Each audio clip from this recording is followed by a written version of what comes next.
Good morning, sir. Morning, ma'am. Once again, welcome, sir. Thank you very much, ma'am. I Yeah, apologize for the without yesterday's unfortunate event. without any more waste of time, we can start with the session. Yes, yes, ma'am. Shall I, ma'am? Yeah. Okay. So you can present your slide. Yes, ma'am.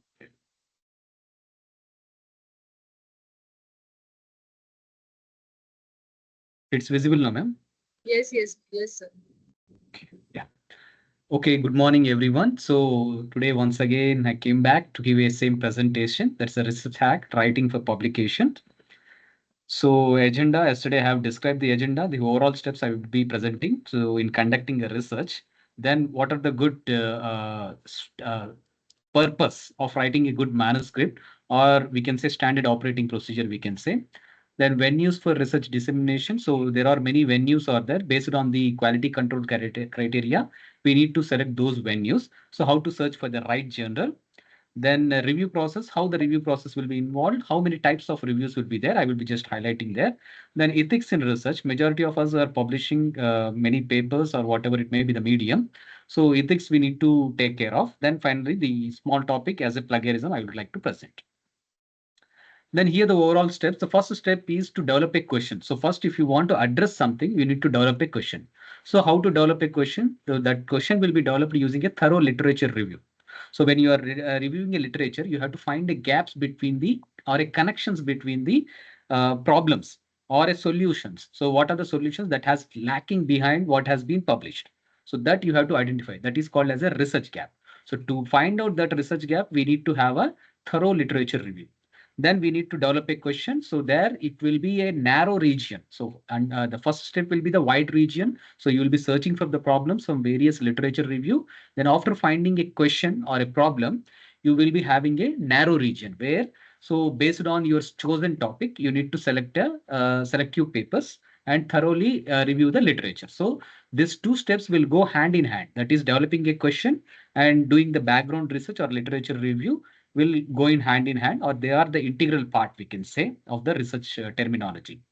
Then after that, you need to construct a hypothesis or a research hypothesis. So initially, when you are framing a problem itself, so you might have some probable solution to that problem. Okay, in your mind, maybe you have to just once again confirm through experiments or through some surveys or through some reports. But you need to have some vision, what I am going to do, what I am going to expect that one. So that's called as a hypothesis. You need to frame that hypothesis or construct that hypothesis. After constructing that hypothesis, so you need to find a relationship between your question and hypothesis through evidence. So how to get that evidence? Through the test with the experiments. If you are a science people, you need to have a experiment, or if you are from commerce or some arts background or English background or whatever it may be, so you can gather some evidences through published literatures or through some audience of your chosen audience or control region, we can say. So if you are a psychologist, you can have some controlled experiments, or you can have a vast majority public experiments also we can have. So basically, we need to find a connection between question and the hypothesis you have to frame, whether that is acceptable or not. Then here, after this one, you need to have a decision making phase here. So here the procedure is working or not, you need to make a decision. If your procedure is well aligned with your hypothesis, then you need to check whether it is aligning or not. If it is yes, you can analyze your data and draw the conclusions. If it is no, so clearly you have to revert back to the previous step. That is troubleshooting the procedure carefully by just going to the previous step, that is test with an experiment or gathering an evidences. If your procedure is working, so if your decision is procedure is working, then you need to go to analyze the data and draw the conclusion. So conclusion is short remarks from each of the results. So after drawing this short remarks, so whether that is aligning with the hypothesis or not, or results are aligning with the hypothesis or not, you can confirm through your statistical data or statistical significance. Whether if it is aligning with the hypothesis, then you can communicate that result. That is where in this phase you need to write a publication. So to communicate something, we need to write a publication. That's the second phase. So this is the primary phase until you develop a question and address the problem. So after addressing a problem, that results are whether it's a negative or a positive, you need to communicate to the general public or a layman or your peers at your particular field. Then after the statistical significance finding, whether the results are not aligning or partially aligning, once again, you have to troubleshoot that one by reverting back to the previous steps like constructing a research hypothesis. Maybe you have to verify whether your experiments are wrong or whether research hypothesis, whatever you have framed, that has been wrong. So basically, you have to decide in such a way. After deciding, you have to troubleshoot. Once again, the same steps will be repeated. So these are the overall steps we need to follow, or the standard operating procedure we need to follow for every experimental gathering or every result gathering. So after gathering your results, so if your results are worthy to communicate to the general public, then you have to write a publication. So how to write a good manuscript? So we will call this as a manuscript here. So how to write a good manuscript? So say for example, you can assume as a cinema. So moreover, we are watching many movies like that. So cinema, how the project will be there? So that is first they will be releasing a teaser. So teaser is just they will be releasing the title of the movie, or the looks of a hero or looks of a heroine. What is the central heart of that particular movie? Like that. The same thing in a crisp, clear, concise way, we need to frame our title. So that it can be catchy for the audience. So there in the cinema, we will call that as a audience. Here in the research paper or the review paper, we will call them as in general readers. So these readers, we have to attract those readers towards our question or towards our results. So similarly, in the movie, they will be attracting a audience. So same teaser, we can relate it to the title here in our particular project or the particular manuscript. Then what happens after the teaser releasing? They will be releasing a detailed project revealing they are. So that is a trailer in the cinema project. Whereas in our manuscript, what we will do, we will be revealing a abstract by just composing this abstract from the small part of the introduction, small part of the experiment, then small part of the results and discussion, and finally some part of the conclusions. Whatever we have drawn from our manuscript will be incorporated around 150 to 250 words so that we can attract our readers. So, okay, so that they can have a glimpse of that overall picture, what is going to happen. So in every way, we need to give some interesting results to them only in the abstract. Then they will be enthusiastic to read our paper so that the revenue can be generated for the publisher. So we need to generate a revenue for the publisher and at the same time matching the societal needs so that they can read our worthy results at a single place. Then keywords. So for indexing services, we need to have a 4 to 6 keywords. So when somebody searches that keywords in the Google Scholar, your papers will be suggested first if your keywords are relevant. If your keywords are not relevant, that will not be showed in the particular indexing service. So 4 to 6 keywords needs to be there. The next part, the pure session will be started from here. That is the introduction. So there is a page bound of 2 pages. Here you will be explaining a literature review, what causes you to choose that particular problem of study, and what is the literature that has been come up previously, and what you are going to address, what are the research gaps, and in what way you are going to address that one, your chosen field. You will be explaining in the introduction paragraph or introduction pages, we can say 2 pages. Then experiments, we don't have any bound. Only the thing is we need to, when somebody wants to check your results, they can accurately reproduce that results by carrying out your experimental part. So that's the way you need to accurately report the experimental part in your manuscript. So that's why there is no bound. You need to short and crisp. You need to explain what are the steps you have to undergo. They have to undergo so that your results can be easily checked up. Then the next one and the last part of this manuscript will be the results and discussion. Interesting thing will be whenever you're conducting some experiments, there will be some cause and effect relationship. So that cause and effect relationship is nothing but a results and discussion. So whenever you are giving some results, like something is increasing, something is getting affected, or it is decreasing. So why it is decreasing, why it is increasing, you need to relate or correlate with some published literature or from your theoretical knowledge or from some evidences. Then only it will be accepted. A good research article is nothing but, so wherever there is a reasoning given for every result. So not just we have to tell that it is increasing, it is decreasing. So everybody can know by seeing your graphical picture or depiction. So everyone wants the reasoning behind that one. If your reasoning are well articulated, your chances of getting published will be increased enormously. Similarly, there is no bound for that one. Page bound is not there or word limit is not there. You can explain in n number of ways with a good reasoning. Then finally, the conclusions you have to draw from the heart of the manuscript, that is results and discussion is the heart of the manuscript. From there, you have to draw a short conclusions and put it in the conclusion section. Around 250 to 300 words is more than enough. If you are giving a long conclusion, so that is once again a different paper. So better to go for the limit of 250 to 300 for the good research paper. Then references, only relevant references. You need not to cite your own publications, or you need not to provide the publications which has been given by the reviewers. So that's called as a coercive citations. So you need not to involve in that type of coercive citations. Only the relevant, which has been relevant only in your manuscript, you have to provide. A general rule will be the general format. Here, Times New Roman 12 and 1.5 line spacing will be there. So I will just show you some one aspect of my manuscript, how it can be written in general way. So I hope everyone can see the screen.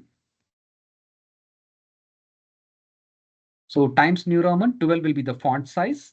Then 1.5 line spacing will be there. So we need to give the title. We need to give the author affiliations. What are the authors, their affiliations, who are them, and email of the corresponding author we need to give.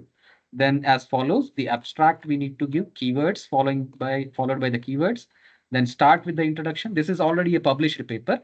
So before communication, we need to write like this. So introduction, then afterwards, materials and methods, we will call experimental part this one. So we can divide into different sections based on the requirement of the manuscript. Then third section will be the results and discussion. Then in that one, you have to explain each and every plot, how that plot is coming, and what are the possible reasons, and everything you have to explain here. Then like that, this follows as the results and discussion. Then whether any simulation works are there or any theoretical works are there. So everything you have to verify. Then this is the statistical significance test, where the observed and predicted values we need to put in the ranges, so that we can guarantee there is no noise in the collected data. Then cause and effect things we have to correlate with the theory.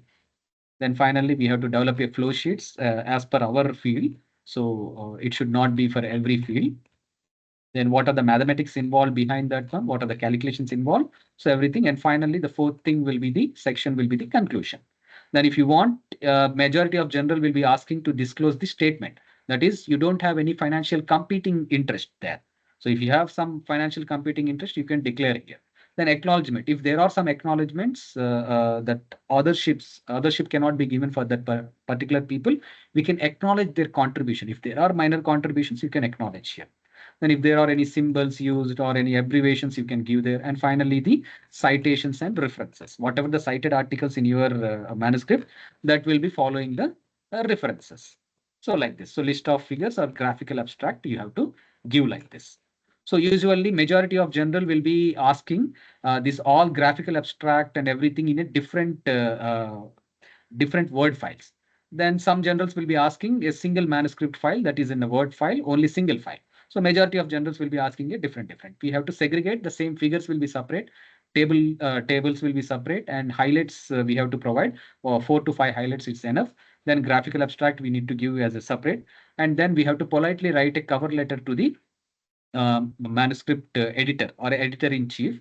What are the highlights of your particular manuscript? What are the advantages that they are going to get when they publish this type of research? With your all the designation and everything, you need to provide them. Then after that, you need to upload all these files in the particular submission process. Then after submission, you can have a PDF which has been generated from the general itself, constructing a single PDF. It will be constructing as a single PDF. So like this, it will be generating a single PDF. You can thoroughly check, and finally you can accept the final submission there. So the final PDF will be looking like this. So this will be going only for the peer review process. So after peer review, you will be getting the peer review result. So in the review stage, what happens? Different reviewers will give you different comments, or editor itself will give some comments to you. Okay, so responses of the reviewers. So whatever the questions they have raised for the manuscript, we need to give each one the response in a polite manner. We need to give. So we need not to hurt, or we need not to give a vague answers or vague answers we can give. We cannot give. So only we need to answer here. politely, whatever the modifications, whatever the suggestions you are accepting. If you are not accepting their suggestions, you can politely refuse that one with a good reasoning. Then you need to write like this. Okay, all the review process, or if some of the editors has given some note or editor has given some suggestions, you need to accept those with a good response. You need to write the responses for that editorial comments also. Then finally revise your cover letter once again by highlighting what are the modifications which you have done according to the comments of editor and the reviewers. So whether one or two reviewers or the more than two reviewers will be involved generally. So all this you have to construct that. And finally, once again, same after the submission, a single PDF will be generated. Wherever you have modified, that will be highlighted with a different color. It need not to be a yellow color, a different color. That color needs to be mentioned in your response to the editor or response to the reviewer there. So I have chosen this highlighting in a yellow color, whatever the modification as per the reviewer or as per the editor which has been deserved there. So like this, we need to construct, communicate to the general.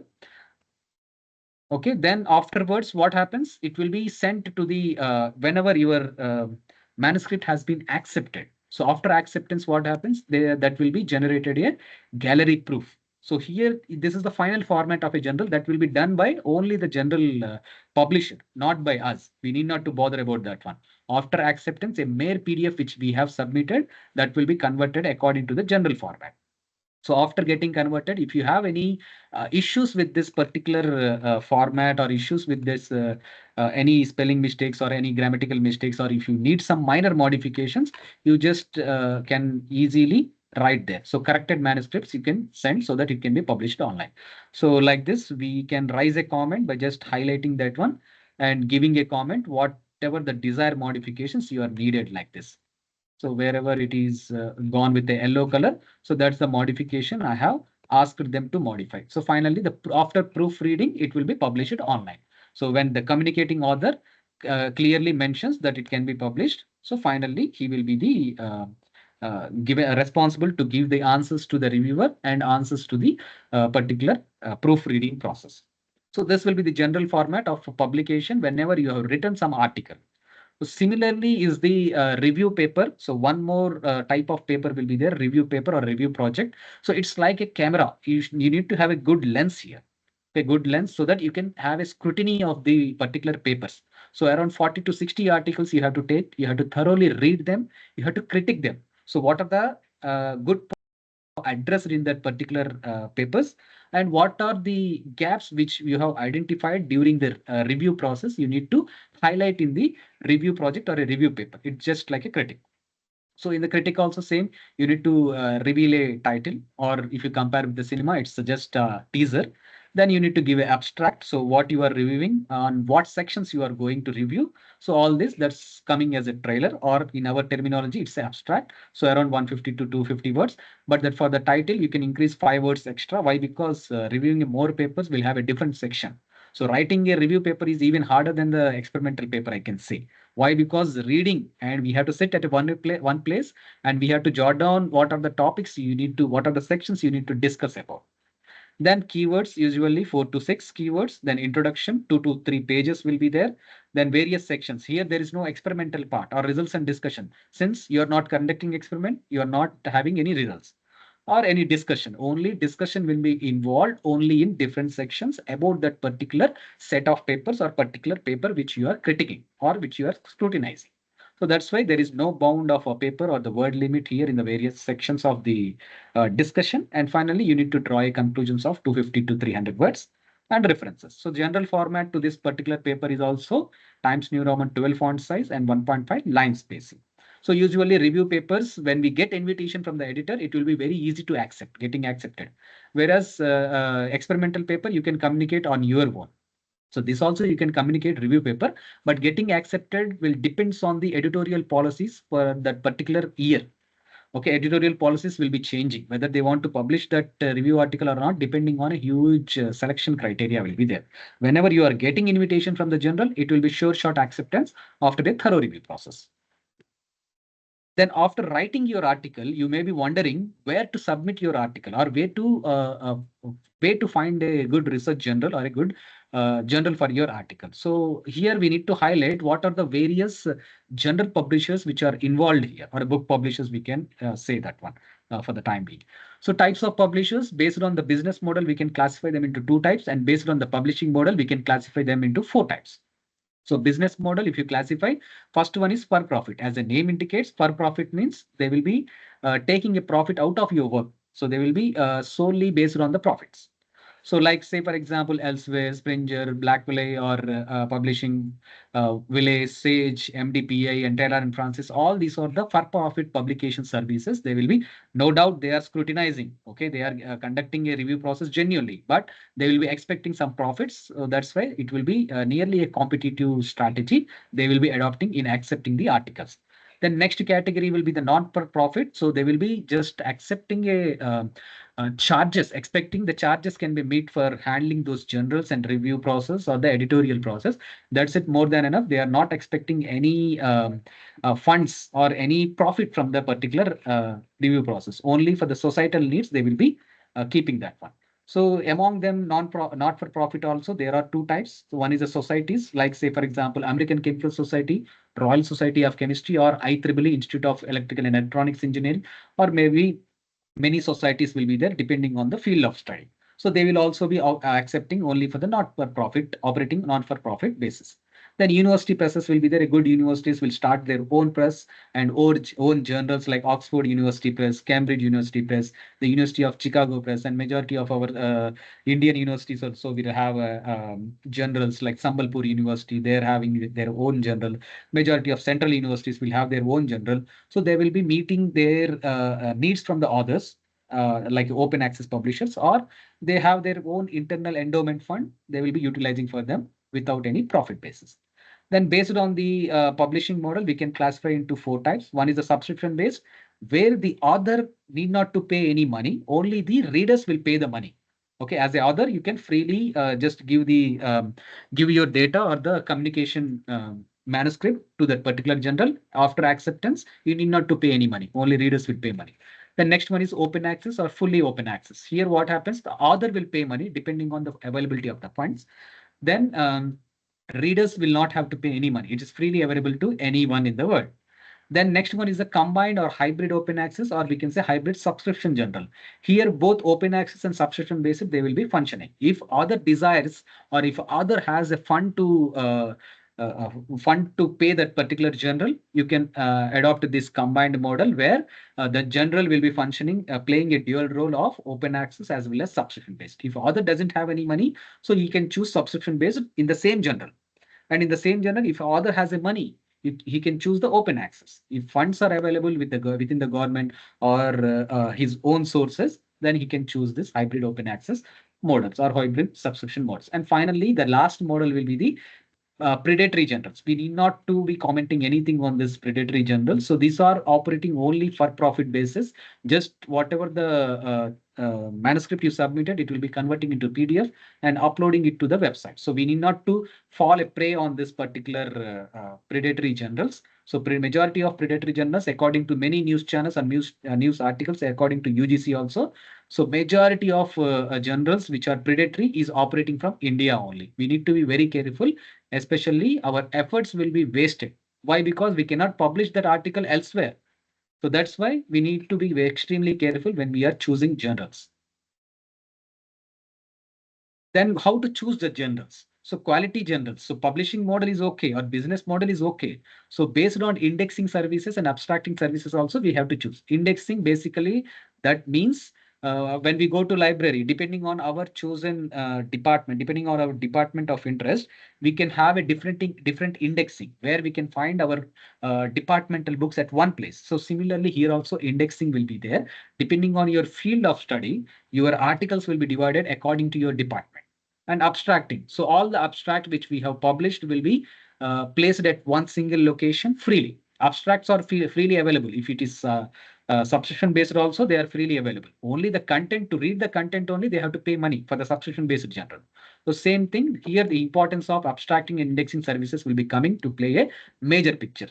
There are many different abstracting and indexing services around the world. Most popular among them is a Google Scholar, the vast scholarly publications. Then Scopus is the major publisher is elsewhere. Then Web of Science, then PubMed journals will be there. And we have a listed directory of UGC Consortium for Academic and Research Ethics that has been cancelled in the October month. And now it is undergoing a rigorous review process. So CARE journals has already been cancelled out by the UGC. So majorly, we need to concentrate on Scopus and Web of Science journals. So these are largely adopted around the world. And around the world, majority of quality scientists will be adopting the Web of Science journals only according to their field of study.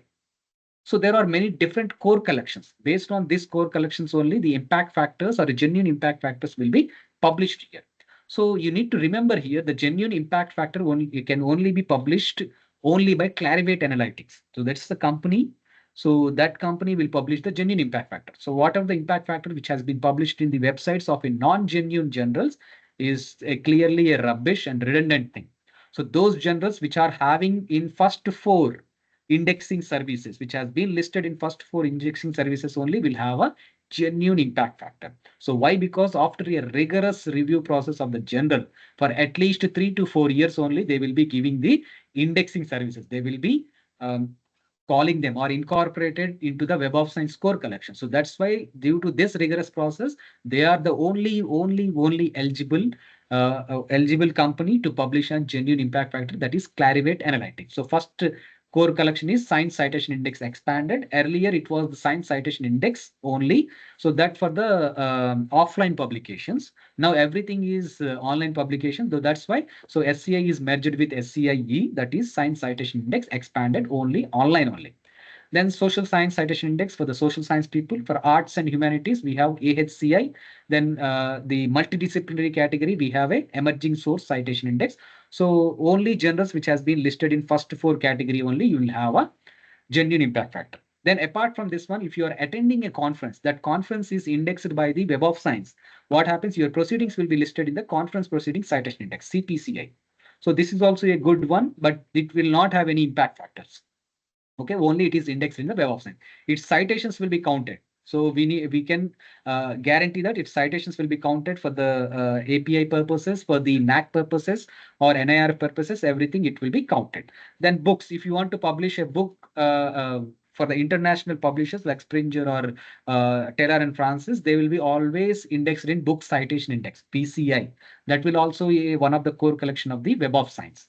So that will also count the citations in the Web of Science. If you are publishing with a local publisher, that citations are not counted. Only for the Google Scholar, it will be counted. But when you are going with BCI, that citations will be counted in the Web of Science core collections. So that will be accepted in NIRF or NAC.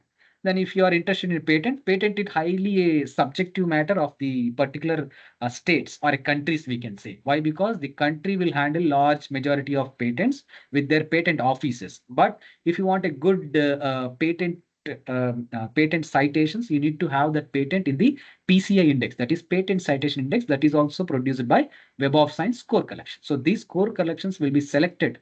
So based on very rigorous process. If everything has been carried out, then only they gain the genuine impact factor. So otherwise, they cannot gain the genuine impact factor. They will be losing their impact factors whenever they are adopting some fishy criteria, fishy policies in their journals. So this is all about the Web of Science core collections. So if you are a genuine researcher or a good researcher, you need to select among one of the journals which has been listed in the Web of Science core collection. Then searching for the right journal. So how to search? So every time we cannot go and just to check it is in the Web of Science or it is in the Scopus and everything. We can check that one also, but every journal we need to be very careful.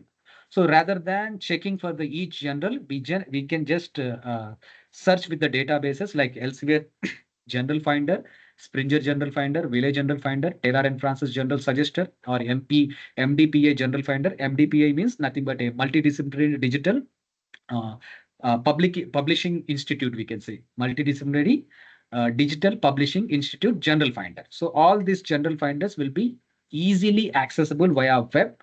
Therefore, you can just search with your title and abstract, whatever the suitable journal for you, it will be easily given to you. Among them, you can easily choose. Say, for example, let us take one example here. So elsewhere general finder, I'm putting into the web. So you're getting the first link here, hyperlink. Just click on that one. Here, match criteria, you need to select match by abstract. If you have abstract, easily you can paste it here and find for the general. Or if you have a keywords or your aim and scope or particular general title you have, you can search for that. Better to go with the match by the title. So what happens when you have a clear title of your manuscript, easily you can find the right general for your articles. So majorly it will be matching and giving it to you. So abstract is the summation of all the sections of the manuscript. So we have every information relevant to the manuscript in the journal itself. So just paste here your abstract, then ask to find a journal. So publishing model and everything will be given here. So see, so the suitable journal for my article is Journal of Environmental Chemical Engineering. So whose impact factor is 7.4, site score published by Scopus is 11.4, and time for first decision, whether it can be proceed for the next step or not, it will be informed within 6 days. Then time for acceptance is 93 days. Within 93 days, if your paper is well good, so it will be accepted within those days, up to 93. It need not to be 93 days exactly. Then acceptance ratio is 22%. So you can go, this is the hybrid general. You can go for no publishing charge, that is subscription, or you can go for open access. If you have funding, you can do this one. If you don't have a funding, you can go for this one. So either of the case you can adopt. So only if you have a, only after acceptance only you have to pay this money if you want to go for open access. So like this, the general criteria, every journal which is suitable for my article will be given here. So like this, you have to select your journals. Okay, I hope it is clear for everyone. So it is very easy to search and just find out which are the clear and good journals for you. Their impact factor, their all matrix will be there for every type of major publishers which I have given here. Then majorly what happens in the review process? Everyone wants a easy publication. If you submit today, within an hour or within the next day, within a week, everyone want a publication. Why? Because we want to communicate to our management that we are also publishing, we are also a researcher. So, but if you want to have a good research or good impact on your profile, you need to go with the rigorous review process. So how this rigorous review process will start? From submission. So first you need to register with that particular journal or the publisher. Then after you will be getting a credentials. So after getting your credentials, you need to log in with your credential. Then you need that after logging in, you need to submit all the files, whatever the files which I have given you in the introduction. That is a manuscript, table of figures, table of list of tables, or the highlights, graphical abstract, and everything. Depending on the particular journal, you can upload separately, or if journal prefers, you can upload as a single file. So basically, after your manuscript's suitability for that particular journal, so editor in chief. So this after submitting a journal article, it will be going to editor in chief. Editor in chief will be just looking for the suitability of the it is falling within the scope or not, aim and scope of the journal or not. He will be looking and conforming to the technical guidelines of the particular manuscript. That's it. So after that, editor in chief will send it to the associate editor or the editor. So he will be somewhat closely related technical expert or the subject matter expert to your particular chosen manuscript, depending on your manuscript. Then your manuscript will be thoroughly reviewed by the editor, and he will be deciding whether it can go to the review process to the independent reviewers outside, or he can reject there itself. It is if it is not conforming to the novelty criteria. If it is novel, then he will be sending to the reviewers based on the database of that particular publisher. He will be randomly selecting two reviewers. Major journals will be following two reviewer policy, and some of the journals which are there highly rigorous, they will be following more than two reviewers. Then after all these reviewers will be submitting a report to the associate editor or the editor. Then this associate editor will be deciding the fate of that particular manuscript depending on the reviewer outcomes. Then that reviewer outcomes, say for example, I'm showing you one of my review process here. So what happens exactly in the review process? So say for example, I have been a reviewer for this many journals. Say for example, I'm selecting one of this one. So here what happens when you get a review, so you need to write the reviewer will give you a guidelines or the reviewer outcomes, whether it is acceptable or not.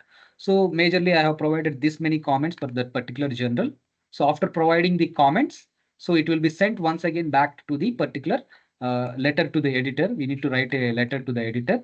So whether it is accepted or not. And as a last part, we will be writing our impression on the article.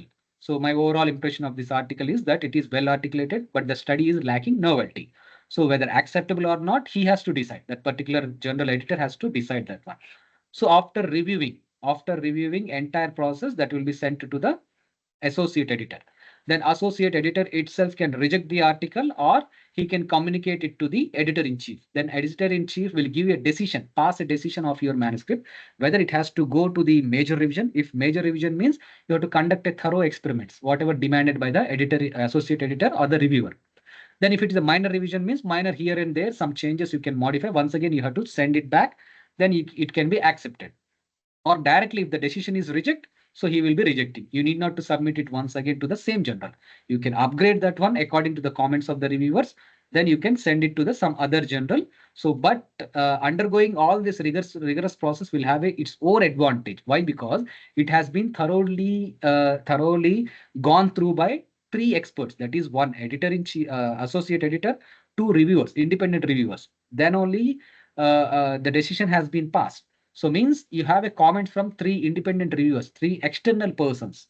Then easily you can adjust it to the according to the merits. Then you can submit it to other journal. The probability of getting accepted in other journals will be enormously increased whenever you're following this particular procedure. So otherwise, if you are looking for the shortcuts, you just go to the predatory journal, just submit there, their email ID will be there, send it the article in the Word format. They will be converting into the PDF format and giving it to the and showing it on the on their websites. And finally, they will be issuing a certificate of publication. So that's no matter. There is no advantage on the doing all those one. So if you want a genuine paper that is added credential to your profile, then you need to follow all this rigorous process. Then how many types of review processes or peer review processes will be there? So there are three types will be involved. That is, first one is a blind peer review. In the blind peer review, what happens? Reviewers, who are the reviewers of your manuscript, you don't know, and who are the authors of that manuscript, the reviewers also don't know. Only editor and editor in chief will know who are the authors and the reviewers. That's called as a double blind peer review. So majority of the journal around the world will be adopting this one, and some journals will be adopting a single blind peer review where the reviewer knows the author, but author doesn't know the reviewer. Okay, that's the catchy point. Then another peer review process is the open peer review process. In this one, reviewer knows author knows the reviewers. So that's it. So the simple three peer review processes will be there. So majority will be adopting the first thing. Then ethics in research. So here, uh, like say for example, every culture will have their laid down their own guidelines, whether verbal or written. Okay, they will have their own code of conduct or morals or values or ethics. Okay, what their conscience to follow. So no religion will preach us to be dishonest or whatever it may be. So similarly, science will also have its own code of conduct. So that is, research will have its own code of conduct. So why? Because there is no culture or religion which will teach you to be dishonest with yourself or with others, cheat others or steal something, or to be unjust or unfair, to cause harm to others. So everything, nobody teaches to use your pseudo conscience. Nobody teaches us. No culture teaches us. No religion teaches us. So that's why science will also teaches us the things. So we need to have some mixture of good and bad. So we are all nothing but a good and bad mixture. How good we are, how bad we are, time will decide. So until then, we need to choose a conscience in between a conscience and a pseudo conscience. Never you ever use your pseudo conscience. You need to find a final judgment based on your right and wrong way of proceeding in the procedure. So that's the way we need to look after. So that's called ethics. So what constitutes an unethical behavior or a misconduct, we can say? So there are many scientific misconducts which has been found out by major retracting services around the world, and majority of them has lost their jobs. Majority of them lost their political positions. So because of the misconduct or academic misconduct, it's clearly an heinous crime. So we are all professionals. We should be obliged to follow some of the common notions of our field. So no matter it is the science or the arts or the humanities or the commerce, whatever it may be, we need to follow our scientific notions. We need to look after the good of our society. So good scientific society. Then what are the major scientific misconducts? Like say, for example, from the National Academy of Sciences, USA, I have taken this one: fabrication, falsification, or manipulation of data. If your curve is going like this or just like a wave, So if you want to adjust the data, what you will do? My curve is very smooth. To show that one, you have to adjust the data. That's a falsification, fabrication, manipulation of data. That's a clearly a misconduct. Whatever you have observed in the experiment, you have to report that one, whether it's a negative or a positive. So no matter what the consequences are, whether it's acceptable or not, you need to communicate it clearly without manipulation of a data. To somehow smoothening the curve is okay, but majorly you cannot deviate the data which has been observed through experiments. Then plagiarism. It's a heinous crime. So most common and very frequent. Why? Because we are very lazy. We will just climb the work of others as ours work. So that's why the plagiarism is very common around the world. Then coercive citations. If I, being as a reviewer, if I am asking to cite my papers or cite the irrelevant papers, so that will be coming under the category of coercive citations. So citations should be always relevant. So apart from the relevant citations, everything will comes under the coercive citations. That is also one of the misconduct. Then not acknowledging the contribution of others or authorship issues. If somebody has done the work majorly and rather than getting a first position, he will be thrown in the last position. Why? Because he is not having a muscle power, he is not having a leadership quality, or he is not a well-versed personality inside a group. So often it will be looking like that. So that's why we need to acknowledge all the contributions according to the decreasing order. If the contribution is very good, we have to give the primary authorship. If contribution is low, we have to give the last authorship, depending on that one. Then what to do with offenders? So there is no watchdog. As of now, there is no clear watchdog, but scientists around the world has found out one of the watchdog that is called as a retractionwatch.com. So if you see that one anonymous person will raise a alarm, he's a whistleblower. Suddenly one paper will be appeared in that particular retraction watch, and they will be just scrutinizing that particular data or particular figures or the manuscript clearly. So as of now, only the popular figures around the world will be getting scrutinized, not the people like us who are working in the normal college. Why? Because we are nowhere competitors to the government college lecturers or government college professors, whatever they be, university professors. But majorly, whenever somebody is feeling jealous, maybe your colleague, maybe your relative, whoever it may be, they will be just going to the retraction watch and claiming that this results have been fabricated, this has been conducted a misconduct like that. Then suddenly you will be losing your publication, retracting the publication, or you will be resigning from your job, or you will be punished, given a punishment. So everyone is innocent until they have proven the guilty. We know this notion like that. So we need to be very careful. Then what to do? What do we do here? So we know that tangible and intangible properties. Tangible is like land or whatever, this computer or printer, whatever it may be. So somebody cannot come into my cabin just like simply he can take this computer. So similarly, we cannot easily take the intangible asset of somebody else that has been published elsewhere, whether it's a patent or copyright, trademark, design, whatever the confidential information also we cannot copy, though it is there in the public domain also. Without the permission, we cannot do such things. So that's where we need to respect the intellectual property of others once it is been published in various venues. So when you are taking some particular thing, you need to acknowledge that. We need to give credit to the original authors. So that is minimizing the plagiarism. We need to do that one. And second one, we need to be honest. We need to be critical for the advancement of science. Say, for example, if somebody is coming and saying the Dolo is prescribed medicine for the cancer, in some research paper it has been published. If the layman has been access to that research paper, he believed and just taking the Dolo as a cancer medicine, what happened? The consequences will be disaster. So that's why to lower the disastrous things, we need to be honest and publish the genuine results only. Uh, um, Rather than caring about only our group. Then authorship issues, the rules of the game is straightforward. So significant authorship or the contribution needs to be given a major authorship or the primary authorship. And in the decreasing order, we need to arrange the contributions. Then order of authors, the decreasing contributions. Then sage advice is we need to discuss in between our team. When in doubt, we need to share it. That's it. Then finally, the plagiarism will be there. So plagiarism, it's a very heinous crime. Why? Because according to it's a Latin word that is plagiar. It is nothing but literally a kidnap. We are kidnapping the words of others. We are kidnapping the work of others. So that's why it is a heinous crime, you can say. So how much can be quoted as a verbatim or the plagiarism? So say for example, 200 words out of 300 words. Can we copy that one? No, clearly it's only the difference of 100 words. We cannot copy. So say for example, 2000 words out of the 5 lakh words. Can we copy the 2000 words from out of 5 lakh words? So maybe possible. Why? Because 2000 and 5000, there's a clear, huge difference is there. But here there's a catchy point here. So there is a memoir of Gary Ford. So in this memoir, what happens? He has written all the heart of the particular book. So somebody, the Nation magazine, which has lifted only 300 words out of the 2 lakh words published by the published in this particular memoir. So Supreme Court, what it has ruled, so it is a unfair means. Why? Only 300 words out of 2 lakh words. It's just simple, no?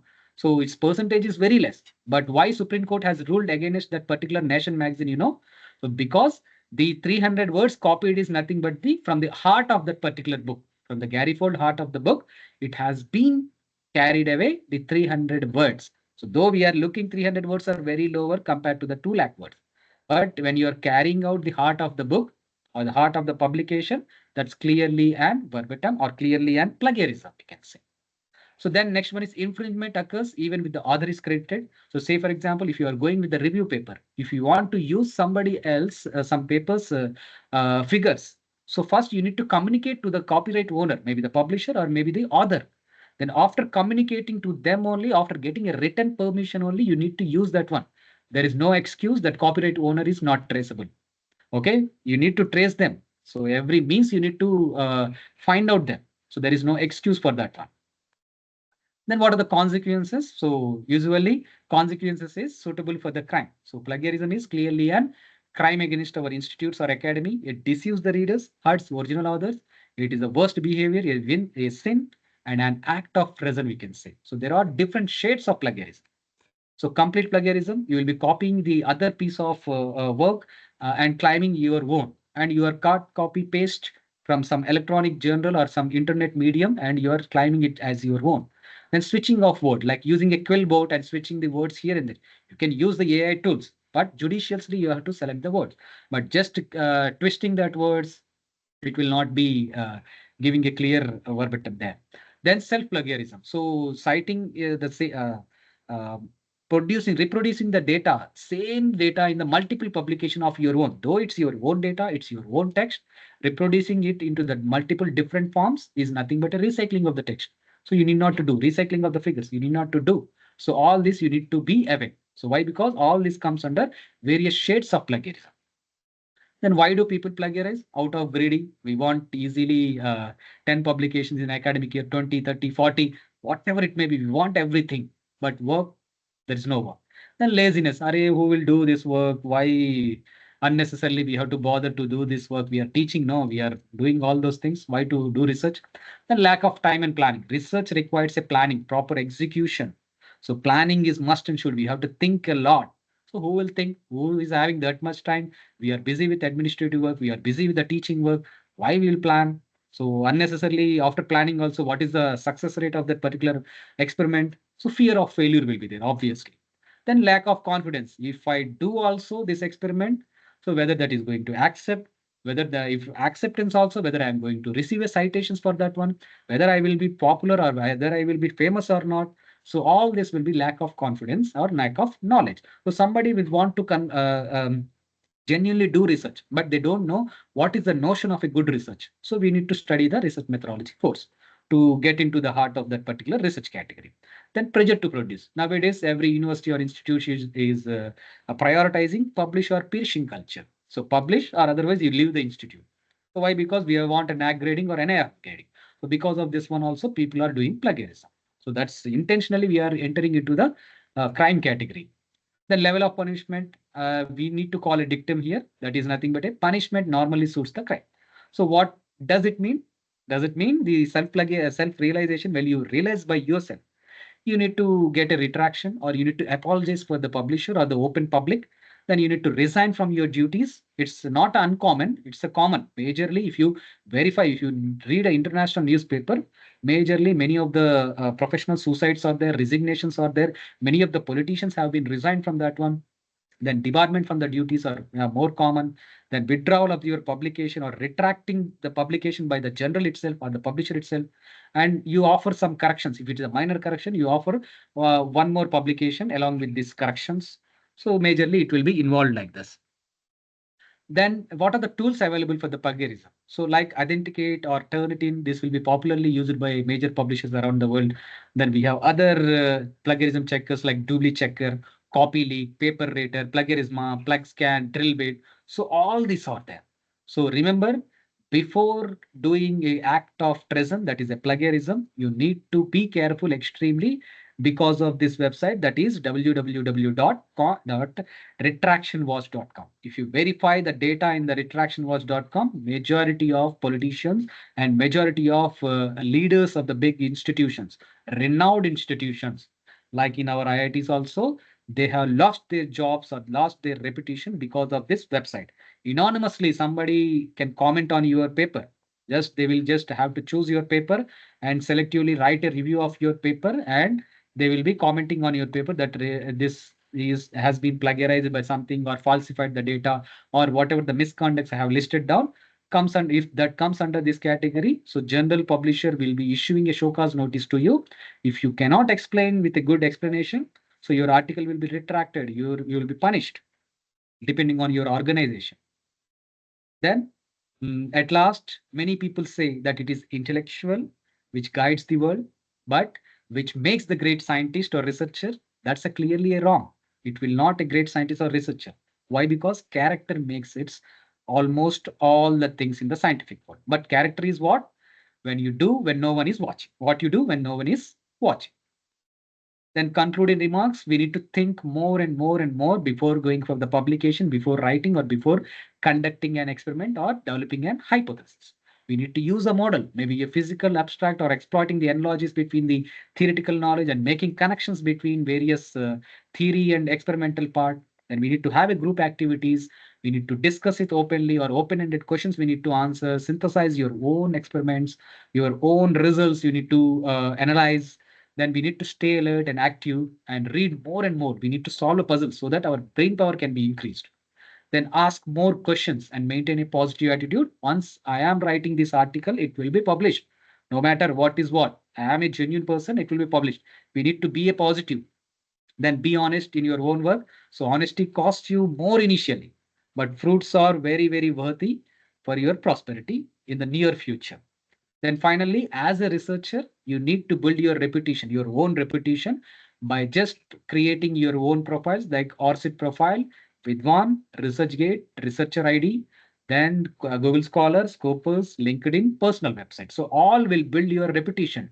So general publishers majorly around the scientific world will be looking at you using these websites only. So based on that one only, you will get a honorary task or paid task you can be easily getting like a reviewer, like being an editor, associate editor, editor in chief, or for some consultancy. All these things will be coming from only when you are registered with this one and updated your profile every time with this websites only. Your reputation will be built based on your reputation only.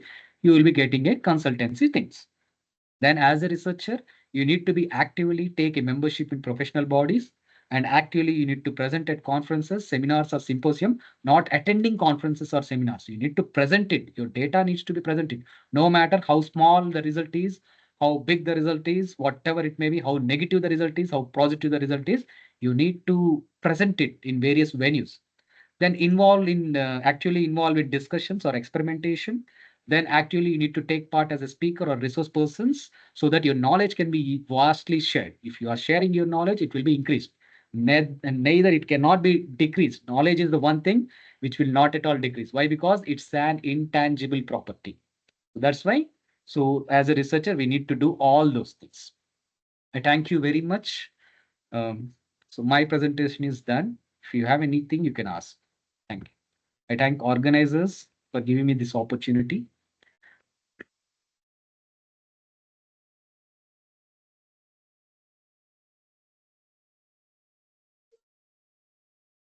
Thank you, sir, for the wonderful session. Participants, if you have any doubt, you can put it in the chat box or raise your hand. If no doubt, then we conclude this session because we have to start the next one.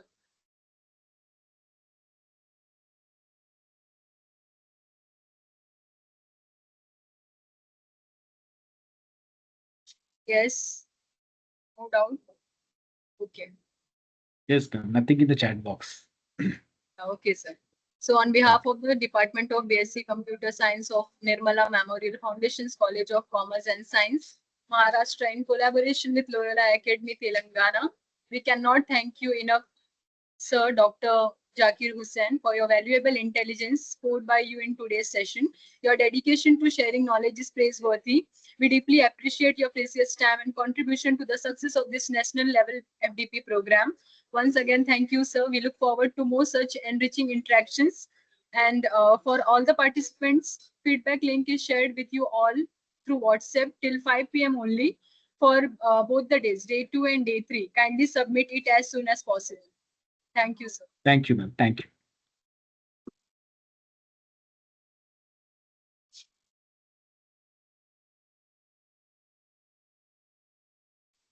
Yes, all the participants, we are taking 5 minutes break, and within a 5 minutes, after 5 minutes, we'll start with the next session. So stay, join here, and you can take a break for the 5 minutes.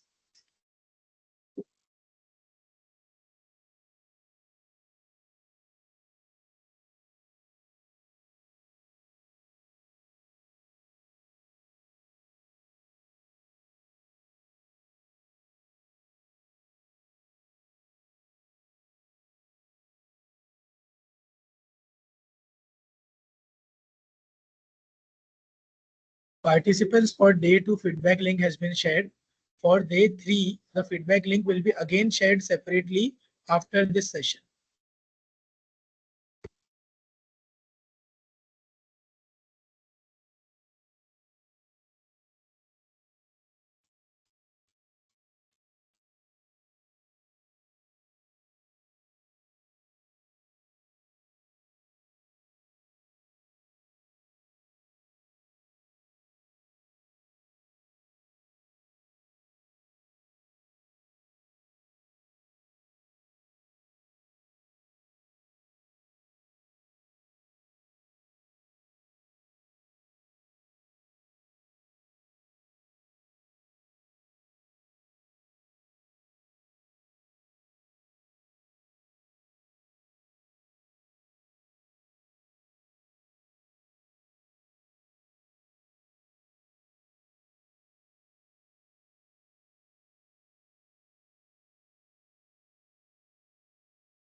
Camera on.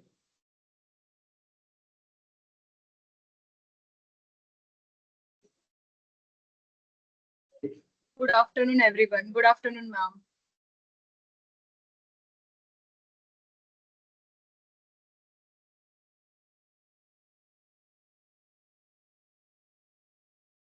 Ma'am है कि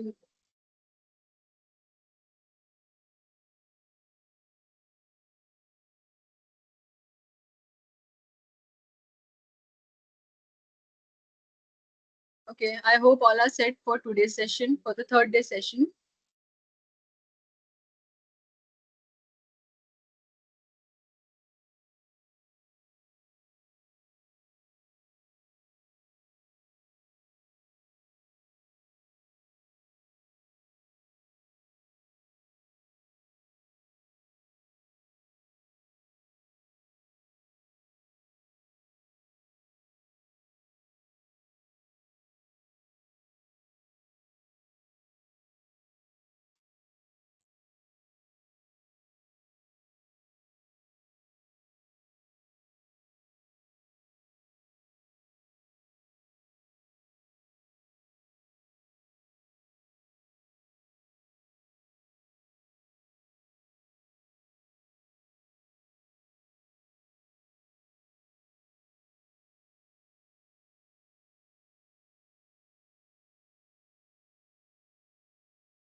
Good afternoon, ma'am.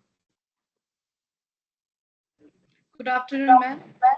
I hope I'm audible and visible. Yes, yes, ma'am, you are audible. Thank you. Okay, I hope all are set for the today's session.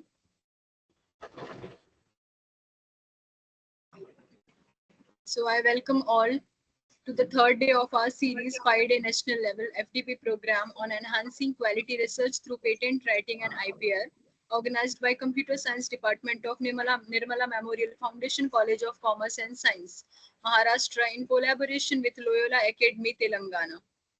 So today's session walkthrough plagiarism in the age of AI. It is an absolute honor to introduce a distinguished academician and inspiring leader and a committed researcher, Madam Dr. Poonam Kakkad, the Vice Principal and Internal Quality Assurance Coordinator of Nirmala Memorial Foundation College of Commerce and Science, University of Mumbai. So let's have a quick look on a ma'am's achievement. With an impressive 18 years of teaching experience, ma'am has made significant contribution to the field of business management and commerce. As a recognized PhD guide at the University of Mumbai and a postgraduate teacher in commerce, ma'am has mentored numerous students and scholars shaping the future of academic research, further highlighting a recipient of a multiple research grants, including the prestigious Minor Research Project 2022 to 23 from ICSSR Delhi, and two University of Mumbai sponsored research projects. Ma'am has demonstrating an unwavering commitment to advancing our knowledge. Her research expertise has been recognized at national and international levels with over 25 faculty development programs and pre-PhD workshops conducted on research methodology. Beyond teaching and research, ma'am has contributed immensely as an external evaluator for PhD these across various universities, a peer review member for 13 conference and a resource person for UGC, HRDC and RUSSA sponsored seminars. Ma'am has also chaired 5 national and 8 international technical sessions, reinforcing leadership in academic discussion.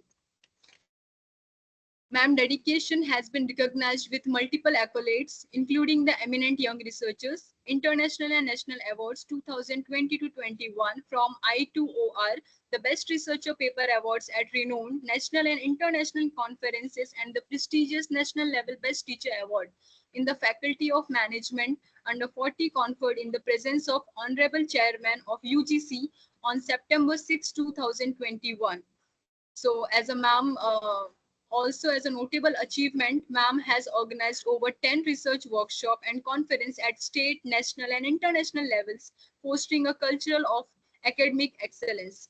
So with such an outstanding track record, we are privileged to have a Madam Dr. Poonam Kakkad, a pillar of strength, guiding our institution towards greater heights.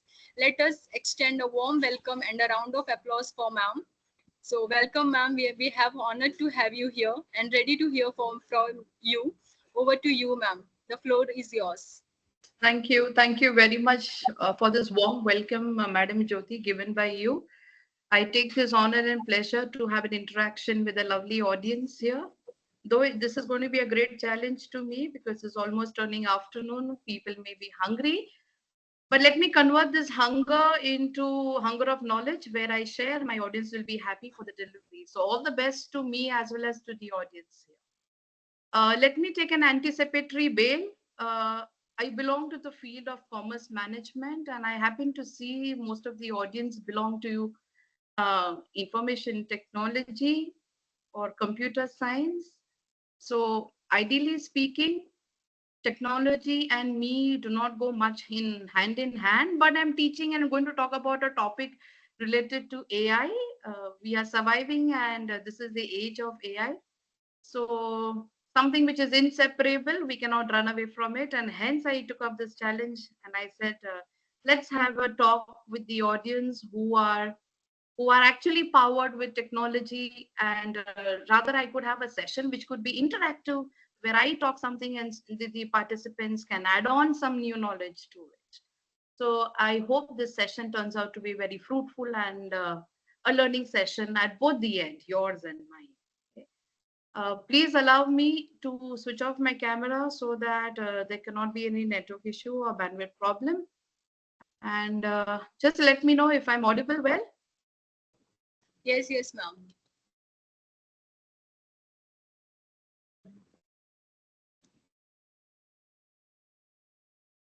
Okay. Screen sharing has started. Yes, ma'am. It started. All right. So what have we kept the audience? We have kept them on the passive mode on just the listening side, or they have also been allowed to talk on the chat box or unmute themselves and talk.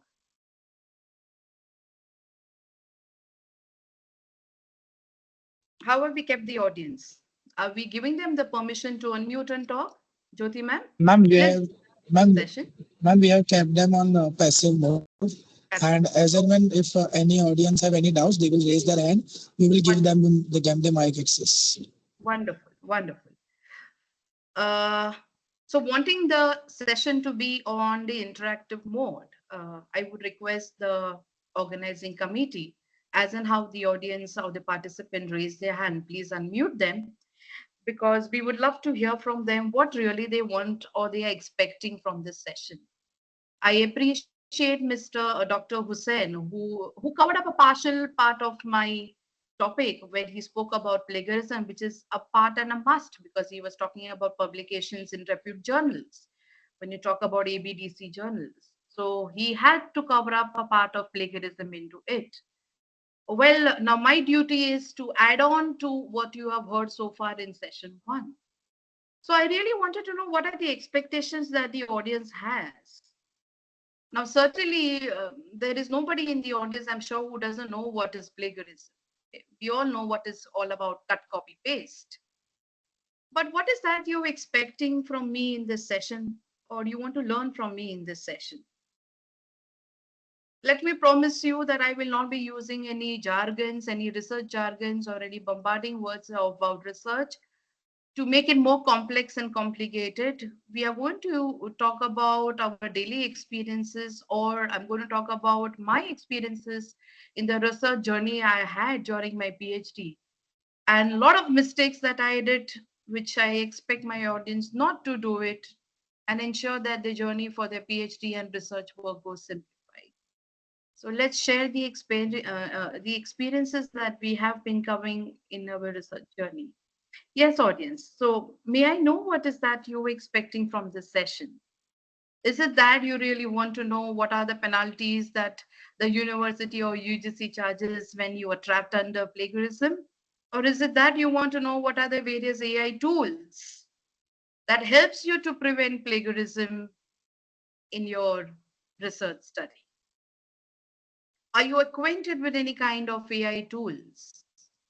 Well, we are living in the age of powered AIs, artificial intelligence. Unfortunately, it is very heavily being used in the field of academia, retarding the critical thinking power of the faculty as well as the students. But anyway, we have to go with the trend, cannot run away from there. So accept the challenge, find out new opportunities that how we can combat and give a solution to uh, restricted use of AIs in academia, where the AI can equally support us, make our work much more easier and smarter. This is what I believe. So rather than doing work which is going to take away your time and duration, let's do some smart work which can give you some kind of shortcuts.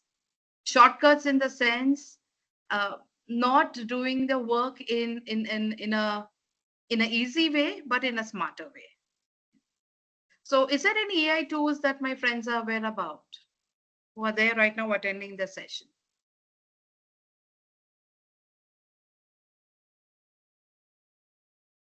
Is there anyone who is aware about any of the AI tools or which you have been using? Anyone?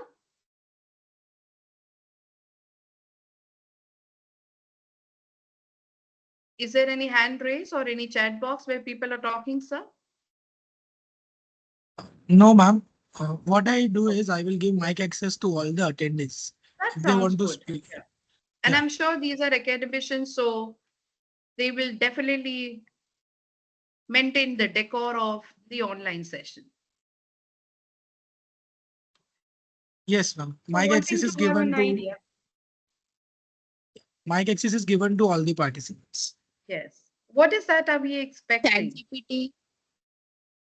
Okay, something as Chat GPT, which is exclusively and exploratively used by all the faculties in the field of academia. All right. Any other AI tools that we And are also acquainted with? napkin. Gemini is there. Sorry, Gemini. Gemini. All right, wonderful. Copilot is also there, ma'am. Okay.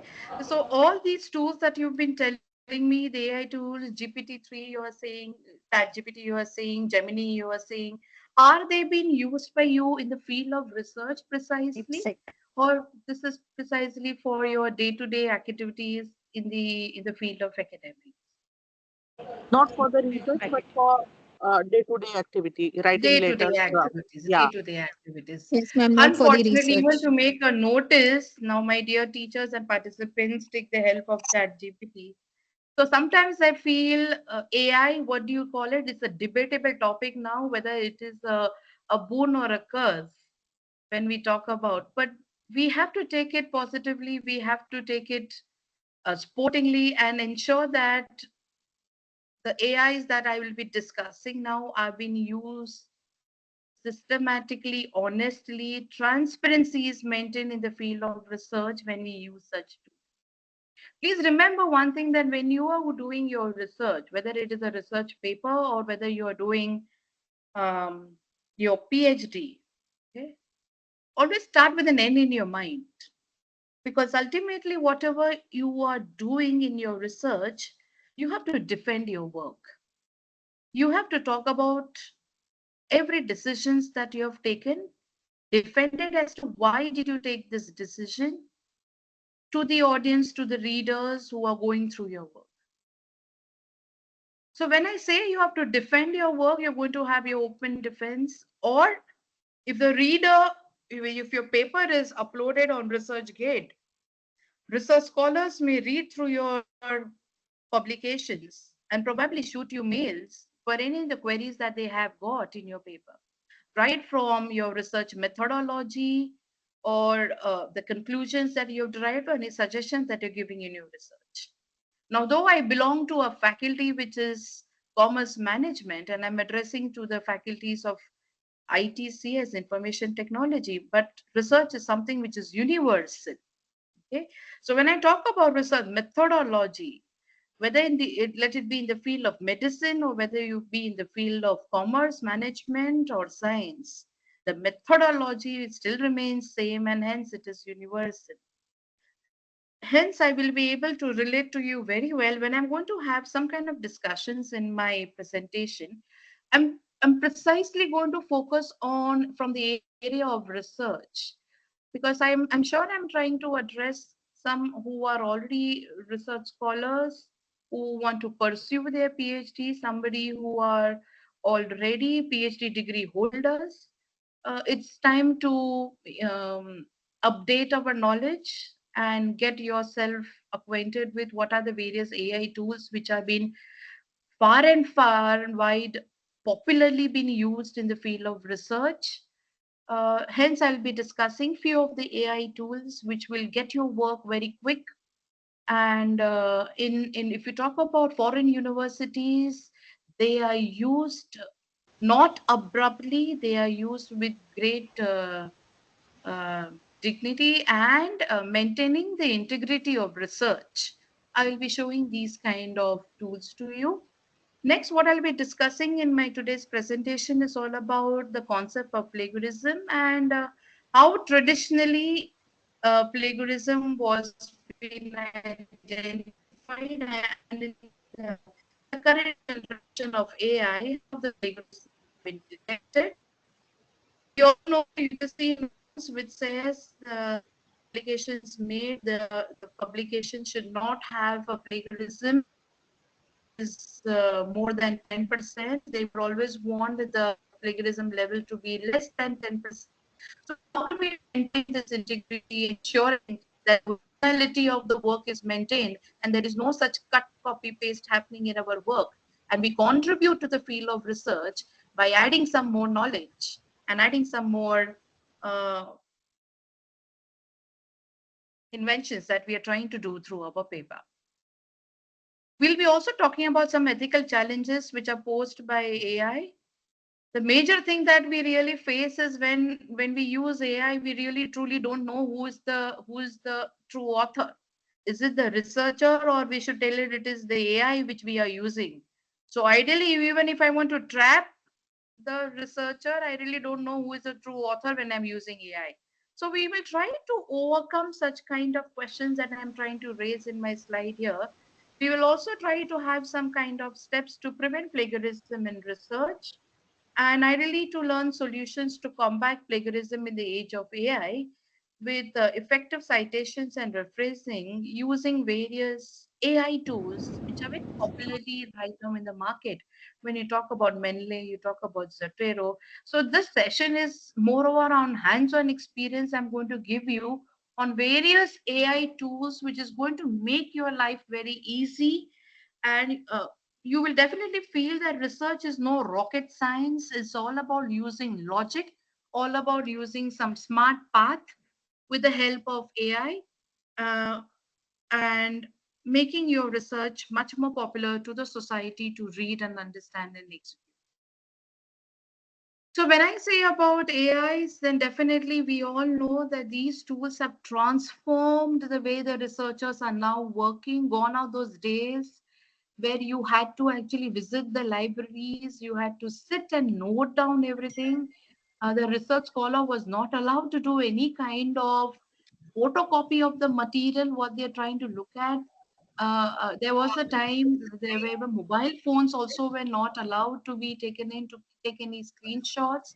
So it was a very restricted area, and it was not supported by any AIs. I'm talking about in the age of 2012, 2008, 2006, where AI was not so glorified as we can see it now.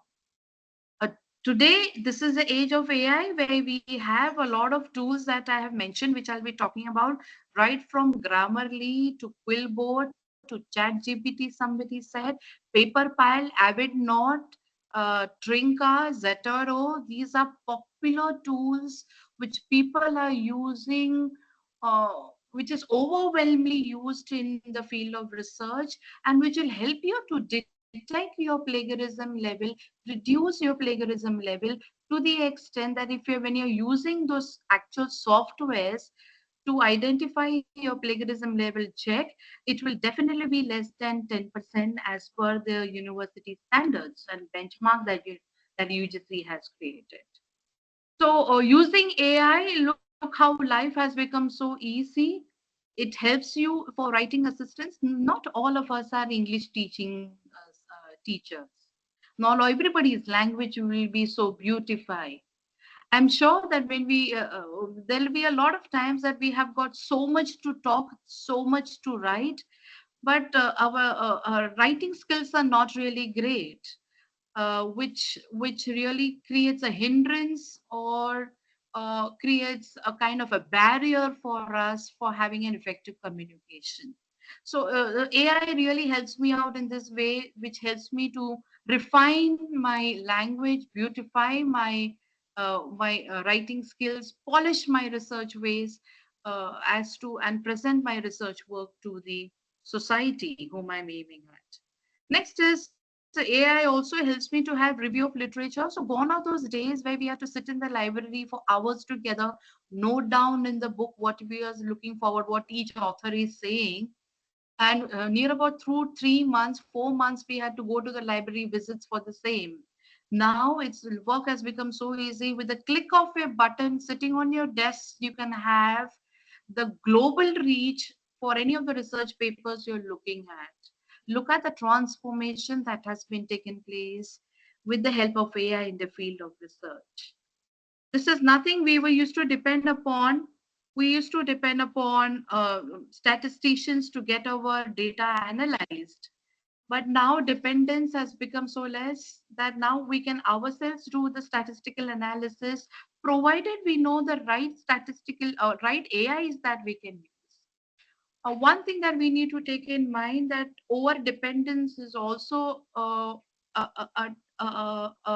challenge which can uh, which can really hit you, and you there are chances that you may become paralyzed because your critical thinking capacity is completely getting tarnished using AI tools. So let know the AI tools really overpower your thinking capacities, your abilities, your capabilities. We need to have a very honest and very uh, a parametric use when I talk about AIs when we in the field of research. Well, AI also help us to have some kind of detections on plagiarism. So let me talk about all these AIs which I'm talking about, how these AIs are used in the field of research and how you can use it so systematically, effectively, judiciously. That's the right word that I can use here, which will enable you to conduct your research work so systematic. So these are some of the tools that we are going to talk about. Grammarly is something which we use it in a day-to-day life in order to check our language, to paraphrase it. Now, when I talk about paraphrasing, is something that you have been reading in a research paper. Let me call it, it is the review of literature stage that you are in research methodology. And certainly you cannot just copy something from a paper and directly paste it in your research work. You will have to rephrase it. Uh, Probably you may have to use some synonymous words, and accordingly you will be able to. వాళ్ళు మొన్ననే కదా ma'am.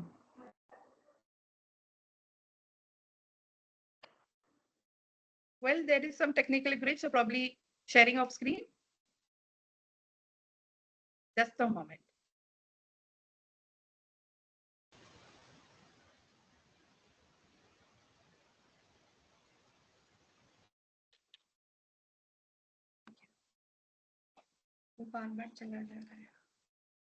All right.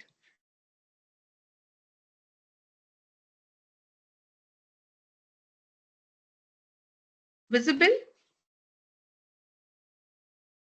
Yes, ma'am, it's visible. Thank you. Thanks for pointing it out. So we were talking about various AI tools. Thank you. Now it is visible. So that's my agenda and we move forward. So the AI tools help us in all these various areas. Let's pick up one AI tool. Quite interested to learn about each of these AI tools beautifully, how they help you out in your research work, making your research journey very systematic and easy. Let's come up with the first AI tool, that is Ref and Write. Easily accessible, freely available if you want, but if you want to enjoy some premier features, you definitely have to pay some price for it. Okay.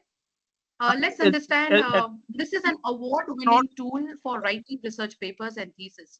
I note what I'm showing you. These are the tools. You can use it free of charge also. And these are the tools which are popularly being used in the field of research. So Ref and Write is a kind of a platform, a software which is used, an AI tool, which is used for proofreading, for paraphrasing, for referencing. It is called as an academic bank phrase for plagiarism checking. Let me take you to this particular platform to give you hands-on experience as to how does this work. Hello, excuse me. Yes, please It tell is me. not the PPT is not visible currently. Is it now visible, sir? PPT is not visible, ma'am.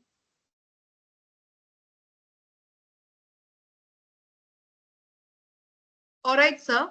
Jyoti ma'am, PPT is visible. can you please help me? It is visible, right? Ma'am, but in my system it is not visible. Sir, please try join Sir, back can you please again reload? because You there may might log out be. and log in again. Please join again. Okay. All right. Okay. This is the first AI tool that I'm going to share with you. Now, understanding that we do not belong to the faculty of English department where we have a complete hold over our language. There are chances that we really look out for some words when we really want to communicate about our findings, our conclusions, and give some suggestions on the research work that we have done. And every time we cannot have the same language used. So this is the platform Ref and Write, which helps me to select a lot of phrases to up to use a lot of phrases to upskill and to enhance and beautify my writing skills. So here you see this is called as a phrase bank. And I hope the screen is visible, Vinitsa. So is the screen visible, audience? Yes. Yes. Okay. So when I talk about introduction, I want to have some good phrases to be used. With the click of this, importance of the topic, if I click here, they will tell all the phrases that I can use in order to start with my introduction. This represents an important topic to study because, and then you can continue. This is the topic of pivotal importance in, and then you can continue. So it is giving me a bank full of phrases that I can use at every stage of my writing, of my research, or my thesis or my research. You can write down something at the introductory level, or if I want to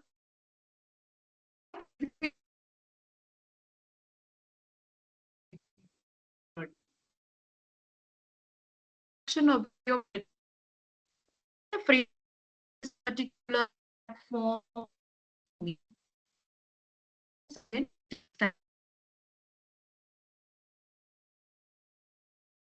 can really help you out to enhance your writing skills. So you really don't have to use even kind of any paraphrasing tools. I hope you all know what is paraphrasing tools. So these are those tools which will help you to restructure the sentences that you really have read it and now want to write down for your own thesis. You cannot write down the same word, same line, because if you do that, you are trapped under plagiarism. So ideally, what you read, you will have to restructure the content, the structure line, and then write down in your own words. So when you write down in your own words without changing the meaning of the context, it is called as paraphrasing. So there are a lot of paraphrasing tools used. So rather than jumping into another AI tool which is going to paraphrase your work, Ref and Write, this is a kind of a software, academic software, which will help you to have these kind of phrases that you can use it in your thesis. So we represent an overview of literature that relates to, after an initial overview of related work, we examine, look at the different phrases it is using at different stage. Now let us see drawback. This is under review of literature only. This is chapter number 2. If you talk about your thesis, as per the guidelines of various universities, there is going to be one chapter on review of literature. So these are different phrases that you can use. Drawback of previous studies. See, none of these issues were explored in the result presented. And then you can talk about which were the results that you have seen by various authors. Or another phrase that you can use. Another important constraint of all the work discussed in this area is beautiful language this particular academic phrase bank gives you. This is just review of literature. I showed you as one of the stages of review of literature. There are other stages also. For example, research gap. After review of literature, you identify your gap, right, in your research. Based on the gap, you have your objectives, which are devised, your hypothesis, and then you have the model of the study that you want to do. So let us see, when I talk about research gap, what are the phrases that they can be used? Need for search, lack of solution, limited previous studies. So we click here and see. In general, prior work is limited to a subset of, look at the language. Previous research typically only investigated the. So these are the words that you can use as a bank phrase, right from all the stages, that is the materials and methods, research methodology, at the time of data collection, processing, at the time of data analysis. Let's say the third stage of your research work, where you really want to have a good phrase when you're doing analysis part. So let's talk about any kind of comparisons which have been made. Perhaps a more meaningful comparison is a comparison of the primary means of comparison is a percentage difference between. So when you're doing your interpretation part, how beautifully you can use this language, this paraphrases to beautify your language. All right, this is one area of ref and write. Let's go to another service that ref and write provides is uh, paraphrasing. Now we know what is paraphrasing. I just told you. We randomly cannot just copy any part of any research paper. And if you do so, you fall into the kitty of which is called as a plagiarism trap. And let you know, in the field of research, if you have been trapped under plagiarism, you are surely going to get blacklisted by repute journals. AVDC journals do not really entertain. In other words, what Hussain sir had said, you will get debarred for 3 years, 5 years span of time, where you cannot have any publications made in that journal. So your name will actually be published in their websites, and for so and so author is no more been considered for further publications in so and so journals. So you're tarnishing your reputation, your name, if you're doing an act of plagiarism. Cut, copy, paste, that's the language that we use. In the field of research, where we are trying to contribute something for increasing one's knowledge, one cannot afford to do such kind of mistakes. So this is a paraphrasing tool again. Now, when I talk about paraphrasing, is apart from Quillbot, which is again one of the AI which has been awarded for the maximum use by academicians, students, teachers have been doing it. You can also use this tool, which I'll be shortly showing. So any paragraph which you type here and you want to beautify that language, all you need to click here and say paraphrase. They will change that language. All right, let's pick up an example here. Let's talk about blockchain. What do you mean by it? Let's copy something. If I want to have some meaning on this, I have simply randomly copied from here. What do you mean by blockchain? And the same thing, what I'm saying is copy from here I want to paste it. And now I say all which is written here, please, without changing the meaning of this sentence, can you beautify the language by recontesting the words which have been used here? So let's see how it goes here. So we say paraphrase. It will help you to result. It has paraphrased it. Now let's see what was it saying. Blockchain technology is a distributed ledger system that records transactions across multiple computers in a way that ensures the data is secure, transparent, and immutable.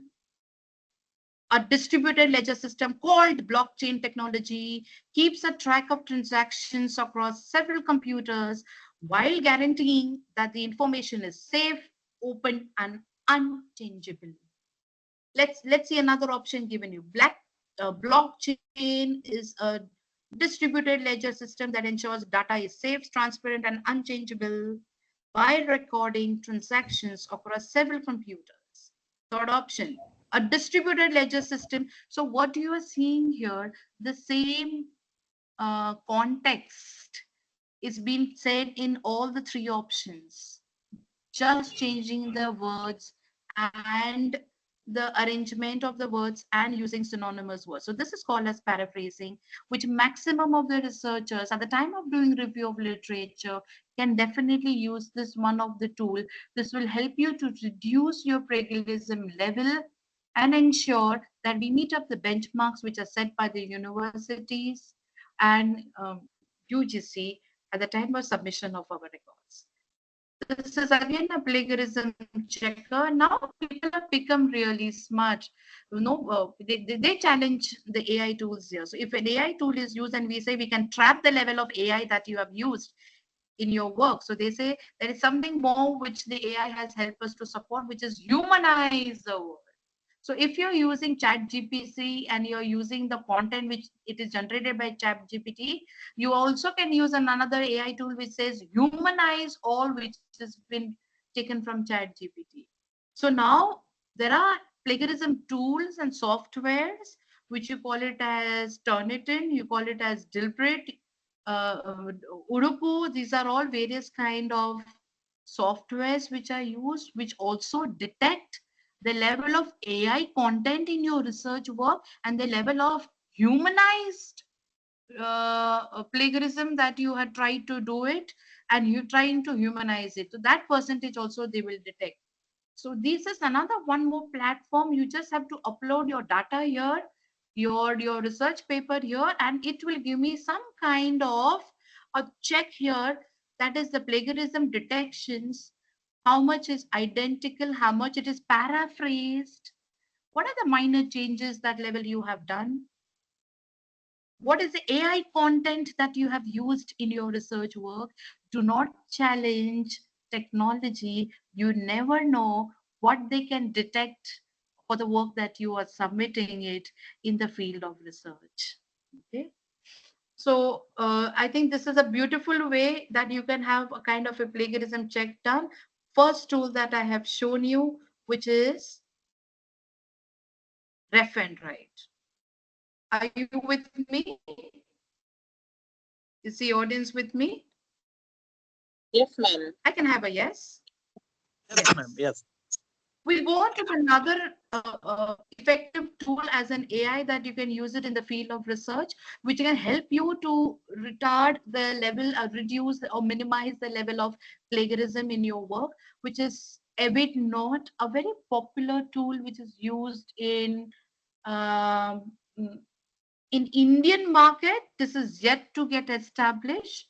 But when you talk about foreign universities, students, research scholars, teachers are using it to a substantial rate. So let us see how does EbitNote work.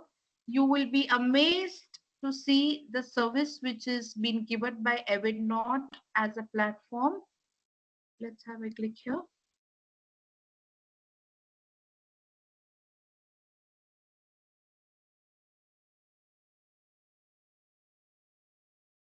All right. So in order to get on this platform, you just have to type on Google search engine Avidnote, Avidnote. Get yourself registered, log in with your Gmail account. Once you log in, this is the uh, face of interface of the platform, which it looks like. So I keep you here where you say write a new paper. So you get a liberty of around 5,000 words to play around with. And then this is later, if you want to enjoy further features, you will have to pay a very noble price for this. It is not very costly also. So you can check on the fees that you have to pay in order to enjoy the premium features over this. So मान लो आपको कुछ लिखना है something as an introduction here, and this introduction you want to write down in the language English. You will have to write down some few things what you were expecting for the AI to generate for you. So since it is related to IT, apart from blockchain, there is something else that you can always talk about. So I say let's talk about something which is related to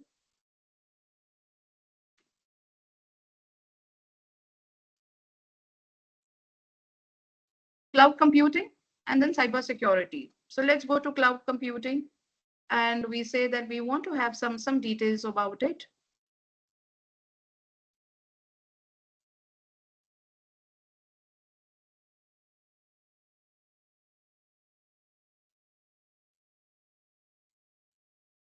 All right. So I just write down topic introduction, something on cloud computing I want. You want it to be original, you want it repetitive, you want it creative. So I say, okay, let it be creative. For how many words you want, they're asking here. So okay, I want right now just for 300 words, so you can reduce the capacity how much you want. So that's how you can also just write down here 300 words, something on cloud computing. You give me an introduction. This will generate this text for you.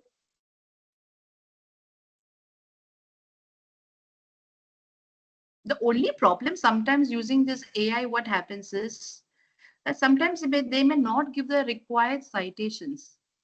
The only way to safeguard yourself from plagiarism is you really need to cite everything that you're taking from others' work. There is no harm in taking others' work till the time you are giving a credit to that person in your paper in the form of references, bibliography, or in the form of citation. So I want to teach you one more AI tool there. How can you reduce your plagiarism by having effective citations and referencing them? So cloud computing, this is an introduction they gave me. And if I try to detect plagiarism here, it's definitely going to be less than 10% over here. Manlo, if I want to write down something on, let's go back, and I say do some review of literature for computing.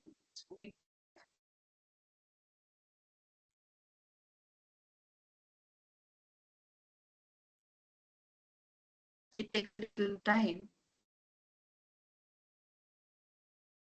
But I've kept another screen also open. So we say I want to write a review of literature for cloud computing. I click here.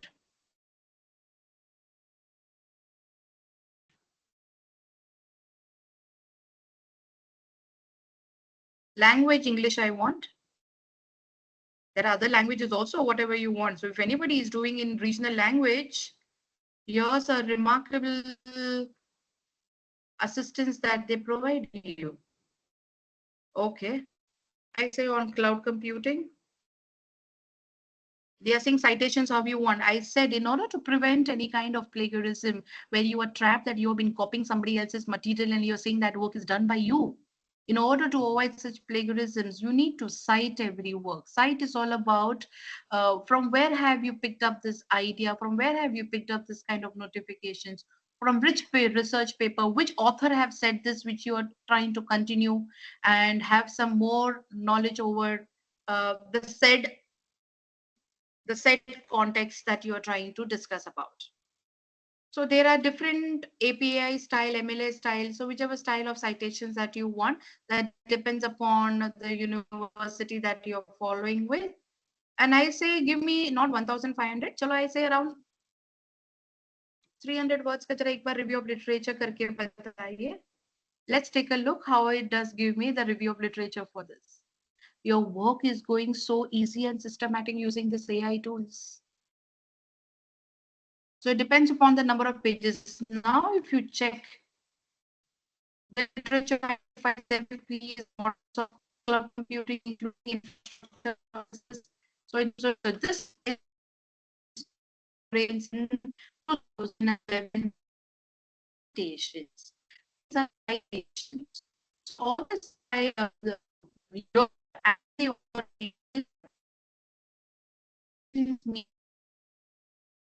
each model offers distinctive advantages and challenges impacting adaptation.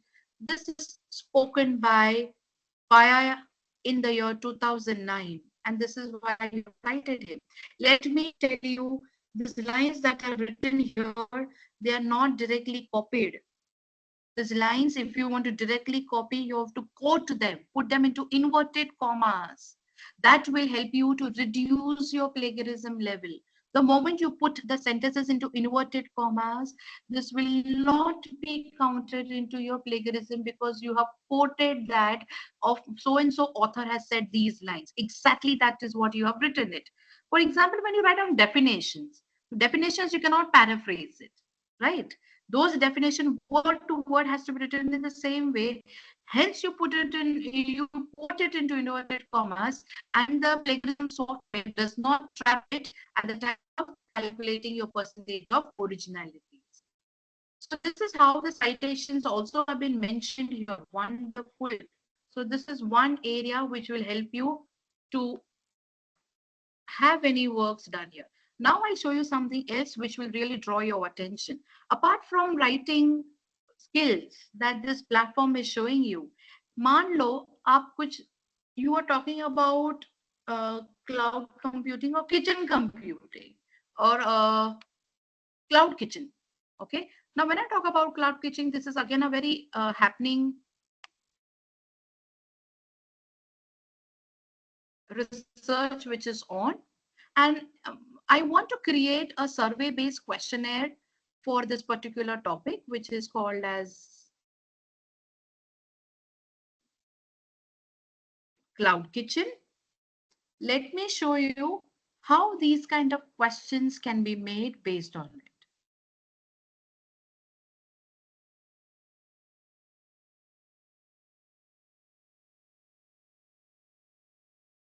We go here. Okay, so this is my library where all the documents have been saved. I want to explore some AI templates here. In this AI templates, I'm saying, let's go for some kind of writing skills. In this writing skills, let's come down and I say, write discussions, write review of literature, write an abstract, वो भी लिख के दे देगा आपको. Write conclusion, look at this. What else do you want? So I was trying to show you if I want to have some kind of data. So this will make data analysis also for you. Suggest survey questions. So if you want to do some kind of a survey based on maybe students' perception for blockchain understandings, okay, or online sessions on blockchain understanding. So you directly have a survey-based question here. Title आपको यहाँ पे लिखना है. What is the kind of a survey that you were expecting? So I write down a study on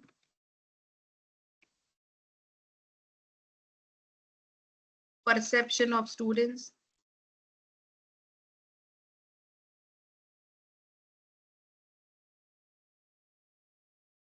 on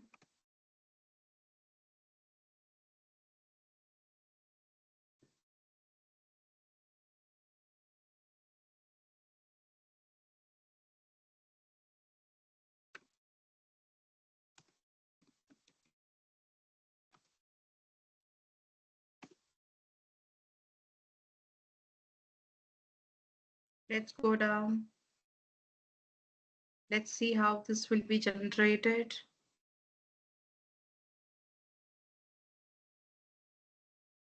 I just say around, not more.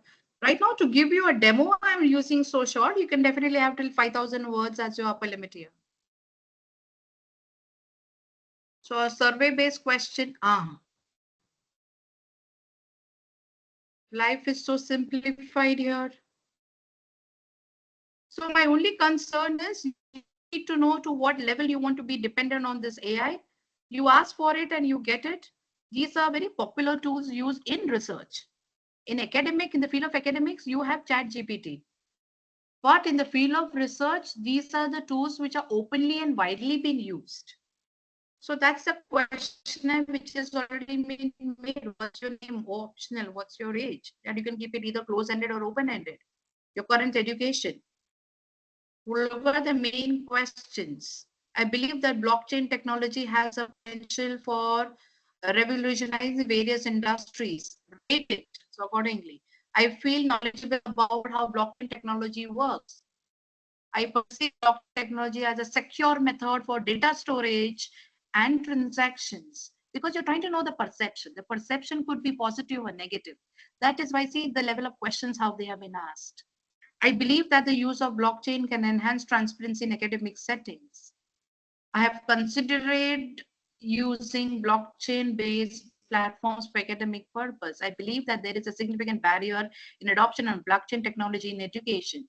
These are all the questions which I laid down for you in order to have your research work done. Right now, there are 10 questions. So here you can increase the number of questions saying 1,000 words or raise the questions to 20 questions, 30 questions. And this is how your survey-based questionnaire will be ready. So that's a wonderful platform that I've shown you. This platform is called as EvidNote. Are you the audience? The second AI tool that I have shown you, this will help you to combat plagiarism, give you a solution to reduce the level of percentage of plagiarism in your research. May we proceed?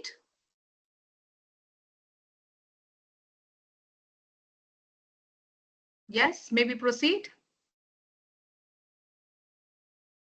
The audience cannot be passive. Okay. Most of the time, I ask a lot of questions to my audience. May we proceed? Yes, ma'am. Yes. Yes.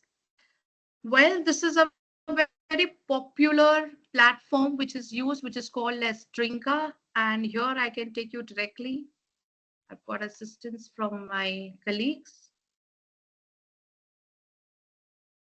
This is my own video that I'm going to show you. Another platform which is effectively used in research, an AI tool which helps you to reduce the plagiarism level. If you want to have your research paper is ready and you want to really paraphrase your research work, Trinka is used.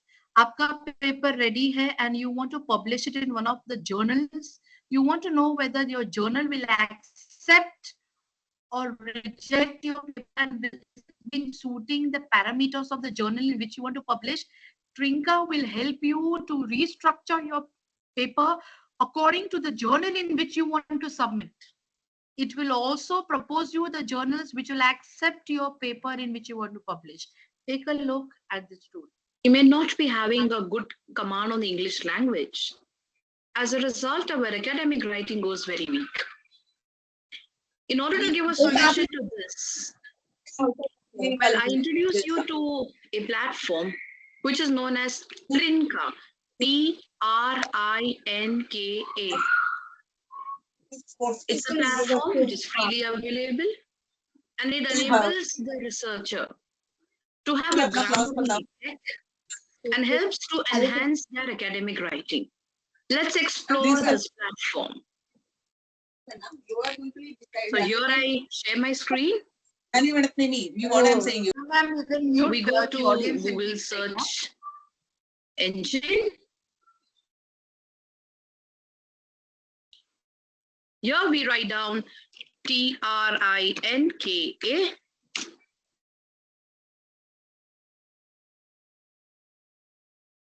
Advanced Grammarly Checker for academic writing. We click on it. We need to register for free. We need to register. I have already registered with basic details they ask, your full name and your email ID. So with free registration, once you register, you can log in. So this is how the interface of Trinka looks like. Trinka. This is a demo file. This is one of my files which I had uploaded in order to have the Grammarly check. And it helped me and enabled me also to enhance my writing using various tools which are available on the platform. So let's take a look at the demo file first. This exactly looks like your desktop or a laptop interface when you open up Microsoft Word. So these features are not new to you. Well, I have started writing my article, and parallelly, it gives me an assistance to check over my grammar, enhancement of my language, any kind of a spell check. Let's take a look. So if I say enhancement of the language, it says you can use this word or you can use a word performed. Grammarly check, it says it has to be not on 1984, but in 1984. So if you do not have a strong command over your language and you still want to write down a good article, then this is one of the platforms which can really assist you. Let's go back. This is just a demo file here. So let's go back to our home page. We can either create a new file here. When I say new file, let's take a click here and see what does it open. It directly opens here. So either we can start writing whatever we want to, and accordingly the grammar check takes place. Or if you do not want to have a direct writing here, see, I can show you. Something what I write here, it keeps detecting. So it says the checking keeps happening here. So they are saying there's a grammar error. This is randomly what I am just typing, but once you start paraphrasing your article, what you want to write, then appropriately it will give you the spell check or grammar check. This was the file which I was working upon, which I give you a demo with. You can also upload any of your article. So you say upload. I have an article here on my desktop. So here I take it. I was working on an article or a research study, I can say, something on CCTV surveillance. So I say upload this file. It's uploading. The file gets automatically uploaded here. So this is a file, what you can see, which is uploaded. And towards the right hand side, you see it's giving me enhancement, grammar check, spell check. So if I say, okay, enhance this word, it says delete already. That doesn't sound good. And these are the errors, what it is showing in my article, what I'm writing. So the grammar check, it has to be has, very good. So this is UABC, that's a grammar check. This shows consistency. For example, I'm writing M commerce in my paper. So either write down as capital M hyphen commerce, or I just write down capital M and commerce. So entire article where I'm using these words time and again, M commerce, it has to have some consistency in which way I'm writing it. So it checks the consistency of the article. And a publication check, this is what something I like. The paper in the journal in which you want to publish your paper. And if you type that particular journal, it will say whether your paper is fit for the journal based on various parameters. So I need to write down the name of the journal in which I want to publish my paper. And these are the various aspects that they're going to have the publication check on. Does it match the standard of the journal in which you want to publish? Does it have the ethical compliances? It checks the plagiarism here. It checks over my tables and figures. So these are authorship details. These are various aspects that it checks if I want to have publication for this article.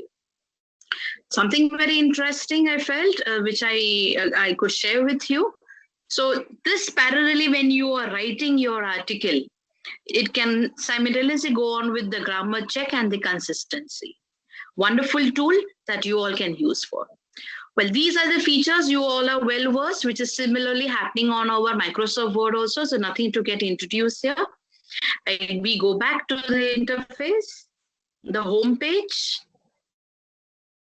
So as many number of files that you keep uploading and you keep typing, it will come on your interface, the files in which you have worked with.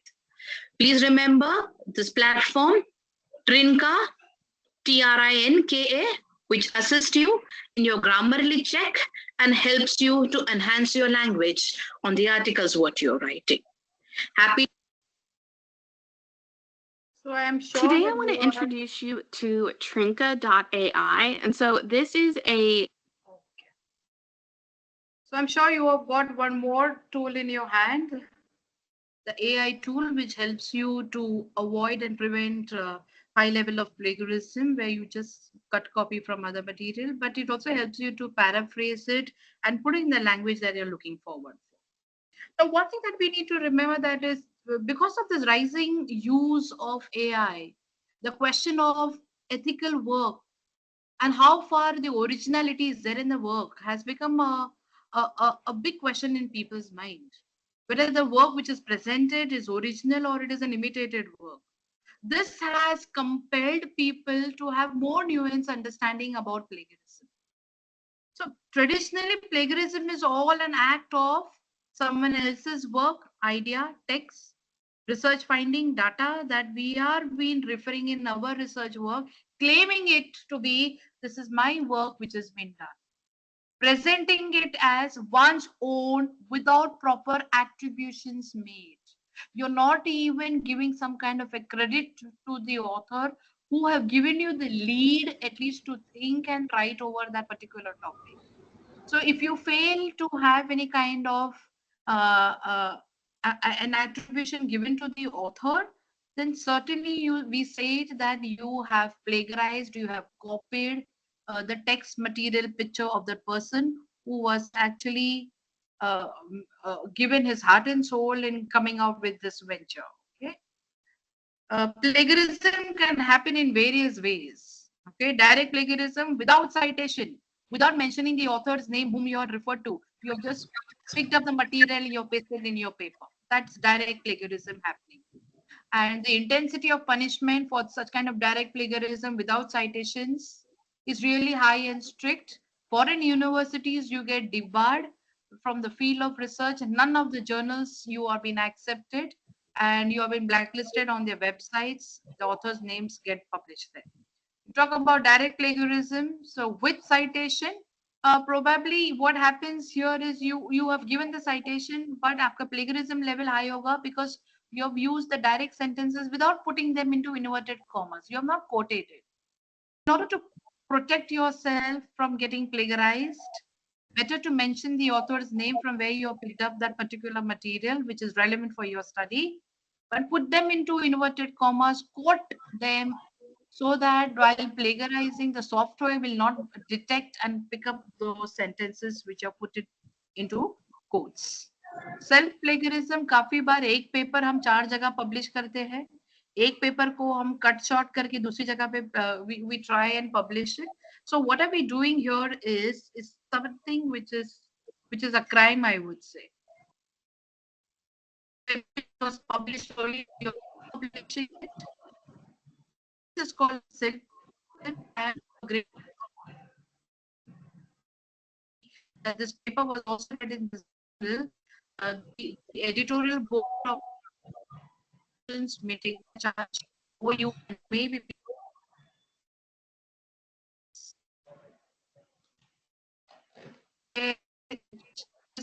without any kind of attributions. Blended plagiarism, you're copying the text just to fill up the gaps. So 4-5 lines you copy in order to show a continuity in your paper. Partial plagiarism of ideas, you are paraphrasing with original additions. So what you did was you used some AI tools who have helped you to change the context without changing the meaning, rephrasing the words and the sentences. And here you have ensured that you have not even mentioned and you have not even given attributions to the previous authors, then definitely this plagiarism will come into trap. Unoriginal work as plagiarism, very similar structure and content of the existing work. So somebody else have studied on cyber security, and you're picking up the same, or cryptocurrencies, you're picking up the same thing and you're putting in your work. Then there are bright chances of plagiarism. So these are various different ways that one need to take care that the plagiarism detections by good softwares, repute softwares, like Turnitin, like Drillbit, they capture this and your plagiarism levels go pretty high, retarding your good work to be published in research journals. So you should maintain the dignity, integrity of the research work that you're doing, ensuring that the level of plagiarism is not crossing beyond 10%. Accidental plagiarism, sometimes citing incorrect or non-existent sources. Accidentally, you have written the author's name wrong, or probably you have just missed writing the author's name. The citation has been missed. This can again result into a kind of a plagiarism for you. These are all different type of plagiarisms that you need to take care. Everybody has got right to speech, right to action. So if you're copying somebody's work, that person may even sue you or have put you on the court of law. So you need to be answerable for your work. Hence I said, start with an end in your mind. After all, you have to defend your work in research. So you need to know these are the various types. Knowingly, unknowingly, you may paraphrase and you may use it, but that may come under plagiarism. So how do we, is there any solution to combat plagiarism? Yes, certainly. One can do it, or institutions can do it where there are research centers. There can be a solution to combat plagiarism. The first one is create awareness. So while doing so, proper citations and referencing, we should be teaching the research scholars as to whatever material that they are using of the previous researchers. They should know how to cite it. They should know how to maintain a bibliography reference work. I will be showing you one more AI tool which will help you uh, to maintain your bibliography effectively. Either it is Menley or Zotero, a beautiful software which can help you to smartly work with your research work as far as maintaining or managing your references is concerned in research. Enhanced plagiarism detection tools. That's another way that you can fight back to prevent plagiarism.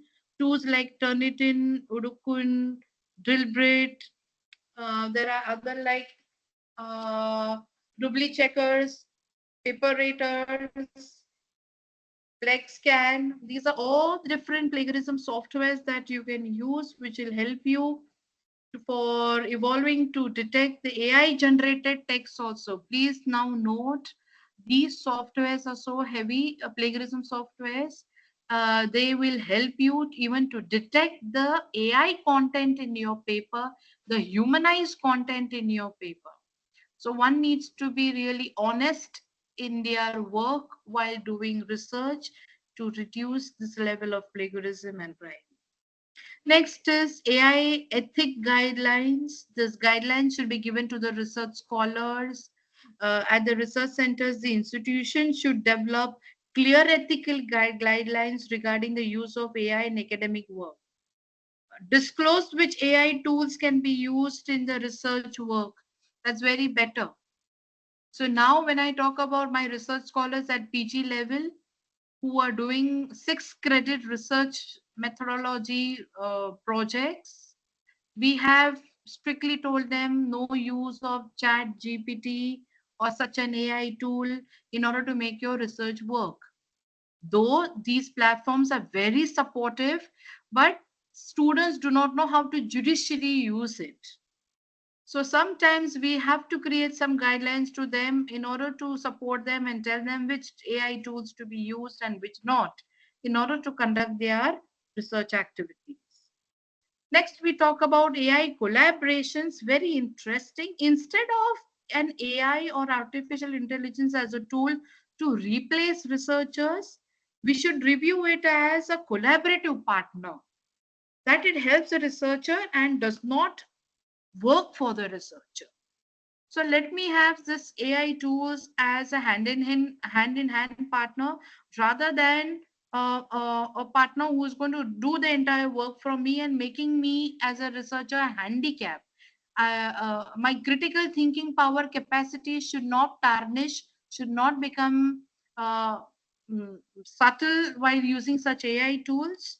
So I should know the potentials, I should know the limitations in use of all the AI tools in my research work, which will upskill me, which will uphold my research work, enhance my research work to the extent that it has to. The researcher should take the ownership of the critical thinking. I repeat, he should take the ownership of the critical thinking and original ideas behind the research. That's one way that one can have a solution to prevent and combat plagiarism. For avoiding plagiarism, well, that's one thing I can tell you. Always put quotations. ये चीज किसने बताई है? Who are the previous authors who have said this? Put them into quote. Your plagiarism level will definitely reduce. Next, use paraphrasing. That's another beautiful tool that I always say, Quillbot. I hope you all know about this tool. You want me to show it to you once, Quillbot? Sir, screen is visible, no?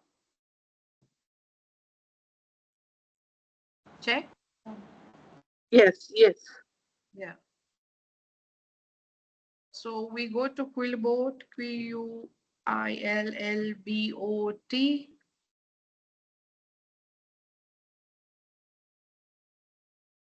Again, an artificial intelligence to read and paraphrase. This is a very popularly used software which one can definitely use it.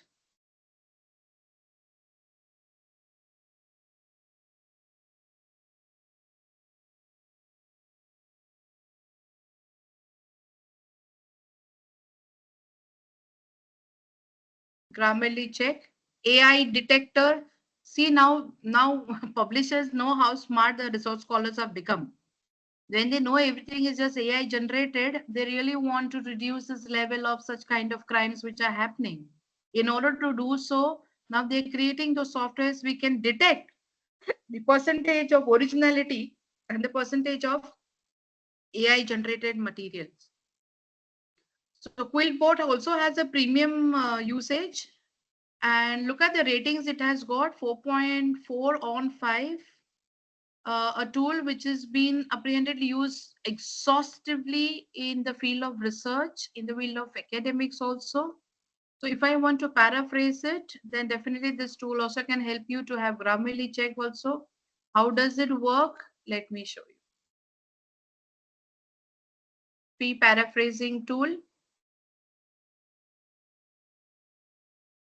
That's an interface it has, which language you want in, what level you want, standard, fluency, humanize it, academic, and there are more options also you want. Synonymous level, how much you want, to what extent. If you want it to a grade level, few changes, more changes that you can extend it. So you can control over the type of paraphrasing you want. Let me pick up a paraphrase here. Uh, uh, let's go on your area, something we put on big data analytics. I'm sorry, I belong to the field of commerce management. I'm trying to relate to ITCS. Hence, I'm trying to pick up some kind of languages which can relate to you. So I go here and I say, tell me something on big data analytics. So big data analytics, what is it? It's trying to tell me here. I've copied the same thing. If somebody says, explain me the concept of this, I said, okay, I will have to copy it. So यहाँ से लिया, यहाँ से पूरा copy कर लिया directly. And now I am saying, I want to paraphrase this. Now, how does it work if I have to paraphrase it? Let's take a look.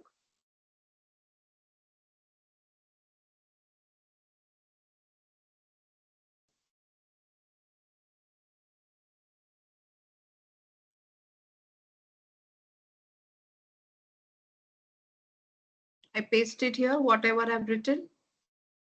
What is big data analytics? How does it work? Okay, if you do not have the premium offer, then that's one thing, that your features, usage of the features for Quillboard gets restricted, and hence to enjoy more features, you have to get it the premium offers by paying the stipulated fees, which is not too high. So it says you can have only 125 words right now uploaded. So I said, all right, let's reduce those words and let's come up to 125 words only. 129 words. Let me reduce some more levels so that you understand here how plagiarism detections can take place. Okay, let's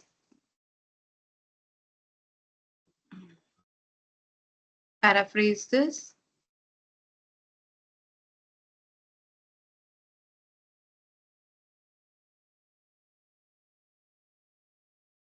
It has paraphrased it. Now, if I try to have a checker here, plagiarism checker, definitely the paraphrase is going to have less percentage of plagiarisms which are made here.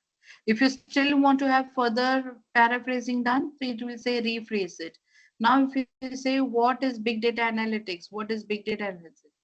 Definition and how does it? Big data analysis is the process of analyzing large amount of finding patterns, trends, and correlation in the vast volumes of data. So see, without changing the meaning, it has given you this kind of an impact. So AI detectors, grammatic checker. So I think now onwards, when you're doing your research, when you cannot write, you're not able to write down in your own words without the support of AI, then one thing you should always have a check apart from plagiarism is the AI detections that you do, and how much of AI is been detected in your paper. This is big time been now been used. So this thing you can copy it and then you can use it for your further research work that you are doing your paper on.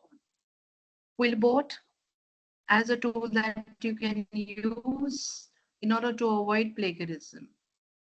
Next, while using different AI tools, don't forget that you need to cite on various articles. So that's one software again I show you to reduce your level of plagiarism, which will do effective citations for you. You will not have to type anywhere anything while you're doing your review of literature. When you have to do hundreds of papers of review of literature, how can you parallelly maintain and manage your reference materials and do the citations? This is how it can help you out. Let me take you to Zotero.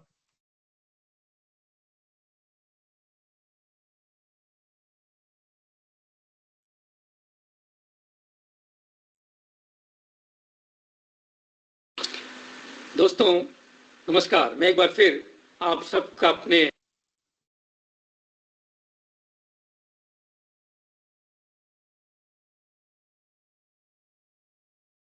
These are all available on my YouTube videos. Hello friends, as promised, I'm back with my next video. Well, I always strive hard to contribute in the field of research, either by authoring books or making of small videos. Well, you all will agree with me that the crucial stage in research methodology is about review of literature.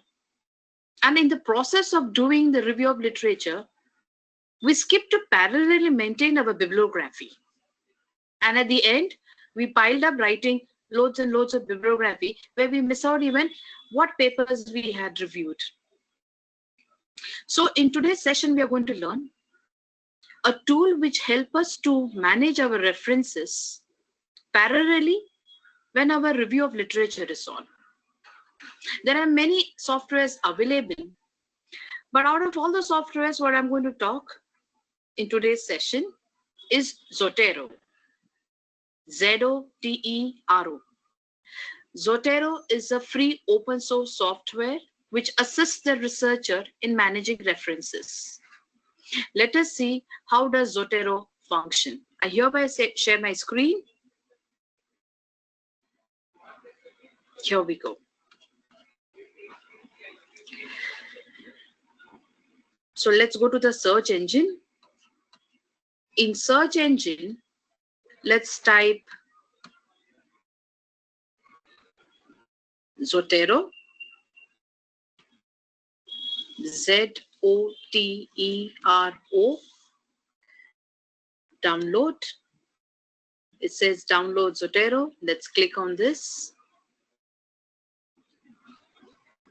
So this is the interface that we need to download both Zotero software, and it gets connected with our Google Chrome.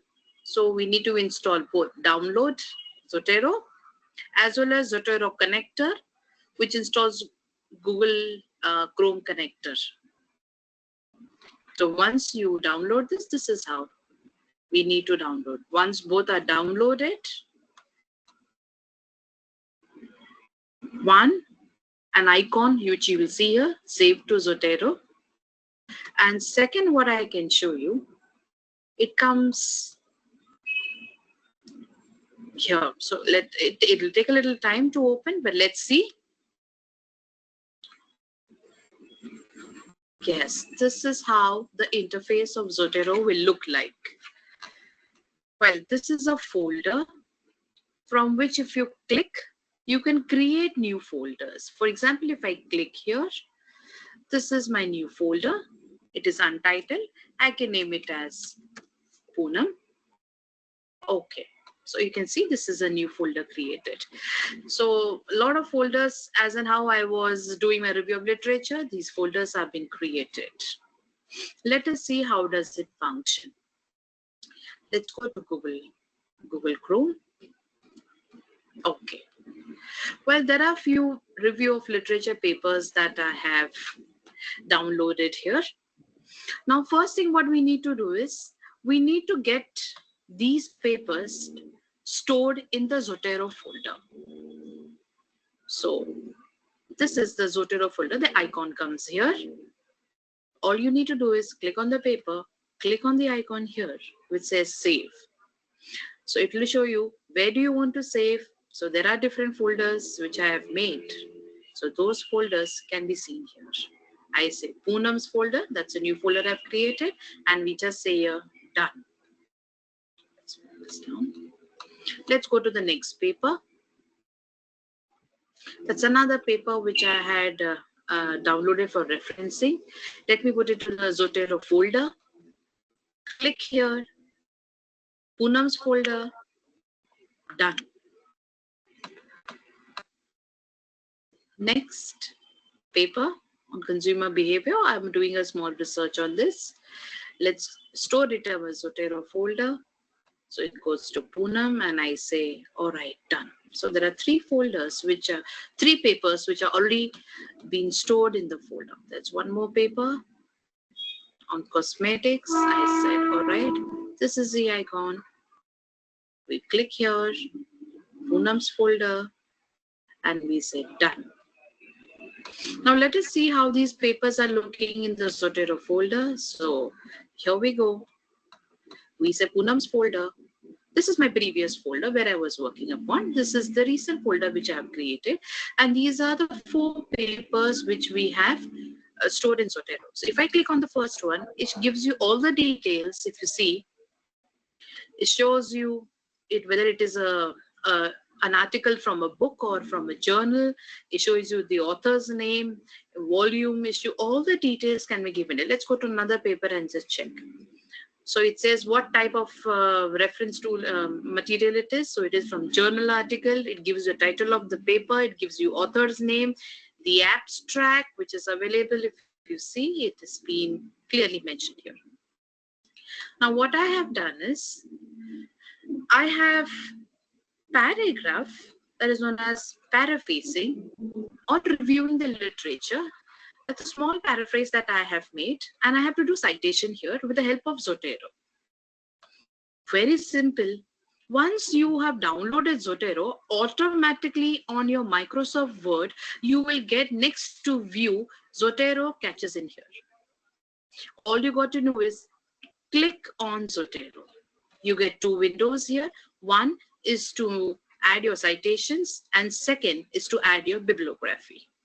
You also have something which is known as document preferences, as to how you want to do your bibliography. There are various styles which are available. I'm sure you are aware about the APA style, the 6th edition, the 7th edition. We have the Chicago style. We also various styles, IEEE style. We have the American Medical Association. The styles, whichever you want to write your bibliography into, is all mentioned here. So we will stick to APA, which is most popular method of maintaining bibliography, the 7th edition, and we write down OK. Now, this is the first line what I have selected from one of the references, which I have to cite here. So go to citation, click on citation, and you're going to write down, either you can write down the author's name, or you can write down any keyword from the title of the paper in order to get your paper cited here. So we write down cosmetics related paper. So here it is. It is from this paper that I had reviewed and written the first slide. So we say click here and we say enter. It is cited, as you can see. Let's go to the next few lines that I have written, that I have paraphrased it from another research paper. Click on the last line. I say cite, and this was from which paper? So we can just write down, it was from online shopping. So yes, online teaching. Okay, this has to come from, write down consumer behavior, online shopping. We click here and we say enter. You see, automatically it has been cited. How simple it is. I show you once again. This is another review that I had done from one paper. So I again say on site and I write down consumer behavior. This is all catching it from the folder in which we have saved. So Gonia, this is from where I've selected, done. Now parallelly, if I want to even maintain bibliography, all what I need to do is references here. We write down bibliography. Just click on it and whatever we viewed, the bibliography is maintained here. How easy it is going. You can change the styles in whichever you want. This is APA style. But in case if you want it in IEEE style, so you just have to go here and you have to say, so that is document preference, which preference you want, IEEE, click here on IEEE, say OK, and it has changed the style as numbering. These numbers, you will also find it in the citations, which you have done here, which says first, second, third, and these citations bibliography I even mentioned here, first, second, third. You can keep changing your reference styles whichever you want. As I showed you from document preference, either you go there or you go in APA style 7th edition, 6th edition, whichever is been demanded by the journal in which you are maintaining. Quite easy. So if a recap is needed, I do it again. We said this particular sentence, what I have paraphrased it. Let me cite it from the journal from where I have written. So yes, it was written from recent literature and I say enter. So it comes here, and when I say it, I want it in my bibliography also. I just have to say edit bibliography, and this is being okay. So here it comes, and it is being mentioned in my bibliography too. Automatically. How easy is the work? Please use it and ensure that you even teach to everybody else. Thanks for watching my video. God bless. All right. So I equally thank for watching my video. I keep making such videos related to research and keep spreading the knowledge to my audiences. These are some of the softwares you can easily use it where you really don't have to put in your hard work for maintaining the bibliographies. Zotero, one way, which can help you for various citations, and bibliographies mentioning the previous author's work, which will help you to reduce your plagiarism level. So though AI offers great potentials to enhance your research process, but they also include a lot of risks. you need to balance it out by being responsible as to how these AI tools need to be used. Uh, Understand the convenience and capabilities of these AI tools with your responsibility to uphold the core value of originality, honesty, transparency in your academic work. Just to conclude with, the AI evolves, so too must our understanding of plagiarism in research. By developing clear guidelines, improving plagiarism detection tools, and fostering an environment of ethical research practices, we can definitely ensure that the AI becomes a helpful ally rather than a tool for academic misconduct. Thank you very much. It's time for some kind of a question answer round. If my audience wants to have it, please. Ma'am, actually, seen a letter from the government of India, a AI application of AI in the offices of the government is completely banned. But in the case Yes, sir. of sir, hello. Yes, I can hear you, please. But in the case of academic, it is going on very fast. So, what is the reason actually in the government field that can be actually take a decisions to ban So, sir, application of? here what we can say is we need, as teachers from belonging from the field of academics, we need to be solely independently responsible for every act that we do. We are the ones who use it. We are the ones who teach it and spread this knowledge.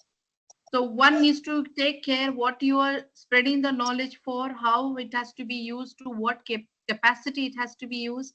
This needs to be nurtured well to the research scholars, making them understand that they should not get handicapped using such kind of tools. The critical thinking capacity should not be dependent on this AI tools. So at times, some assignments also should be given to students in the field of research that they can think about without the help of AI tools, and help them at least to write down one paragraph by their own. Okay.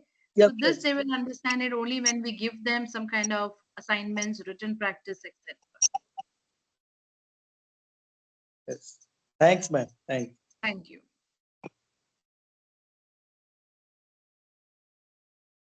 Any more questions, anyone? I still have one more tool, but that will take a lot of time. PaperPal, you may please go through this tool. A beautiful tool that you can use it. I repeat it, PaperPal, PAPER, PAL, PAL, a tool which is being used widely in the field of research, which helps you to draft the title of your paper, abstract of your paper. You just have to narrate what you really are looking forward for.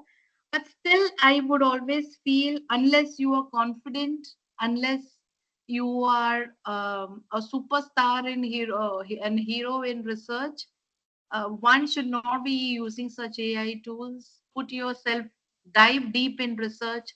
When you independently do it by yourself, you will understand the mechanisms of research. Don't worry, it's no rocket science, as I said. It is very logical, simplified way. If you follow the tactics, it'll go wonderful. There are lovely books also written on research, especially on data analytics. You can read. This book is called by Andy Field on research methodology. I consider it as my godfather. Please read this book word by word, step by step. It tells you how you can use various softwares for your data analysis. That could be SPSS also, etc. A very simplified way to use Excel for your data analysis. That's one more way I can teach you, that rather than handling SPSS as a package for your data analysis, how about on Excel, by help of Jamovi, can we have data analysis done, testing of our hypothesis using chi-square test? Yes, very much possible. Given an opportunity in the next sessions, upcoming sessions, I can teach you how Jamovi as a software it has been used in Excel sheets for your data analysis where you have big data to be handled. Well, I hereby take a permission from the organizing committee. If there are no questions raised from the audience, may we have a winding conclusion given to the today's session. Thank you, ma'am. Thank you for the wonderful session. So on behalf of the Department of BSc Computer Science of Nirmala Memorial Foundation College of Commerce and Science, Maharashtra, in collaboration with Loyola Academy, Telangana, ma'am, we cannot thank you enough for your valuable intelligence poured by you in today's session. Your dedication to sharing knowledge is praiseworthy. We deeply appreciate your precious time and contribution to the success of this national level FDP program. Once again, thank you, ma'am. We look forward to more such enriching interactions. And for all the participants, feedback link is shared with you all through the WhatsApp till 5 p.m. only. Kindly submit it as soon as possible. Thank you very much, ma'am. Hello, ma'am. Yes, sir. Ma'am actually first day जो 11 को हुआ था session, तो उसका हम लोग वो मतलब ये ग्रुप में उसको भी भेज दिए हैं क्या? Sir, the organizing committee will help you out for sure for this. No, To my Vinit sir question or is, actually Vinit my sir or Jyoti ma'am? question is from organizing members, ma'am, actually. Nagesh sir, you can contact me. My name is Vinit Kamrai. My number is there on WhatsApp group. You can just ping me on my personal. Okay, thanks a lot, sir.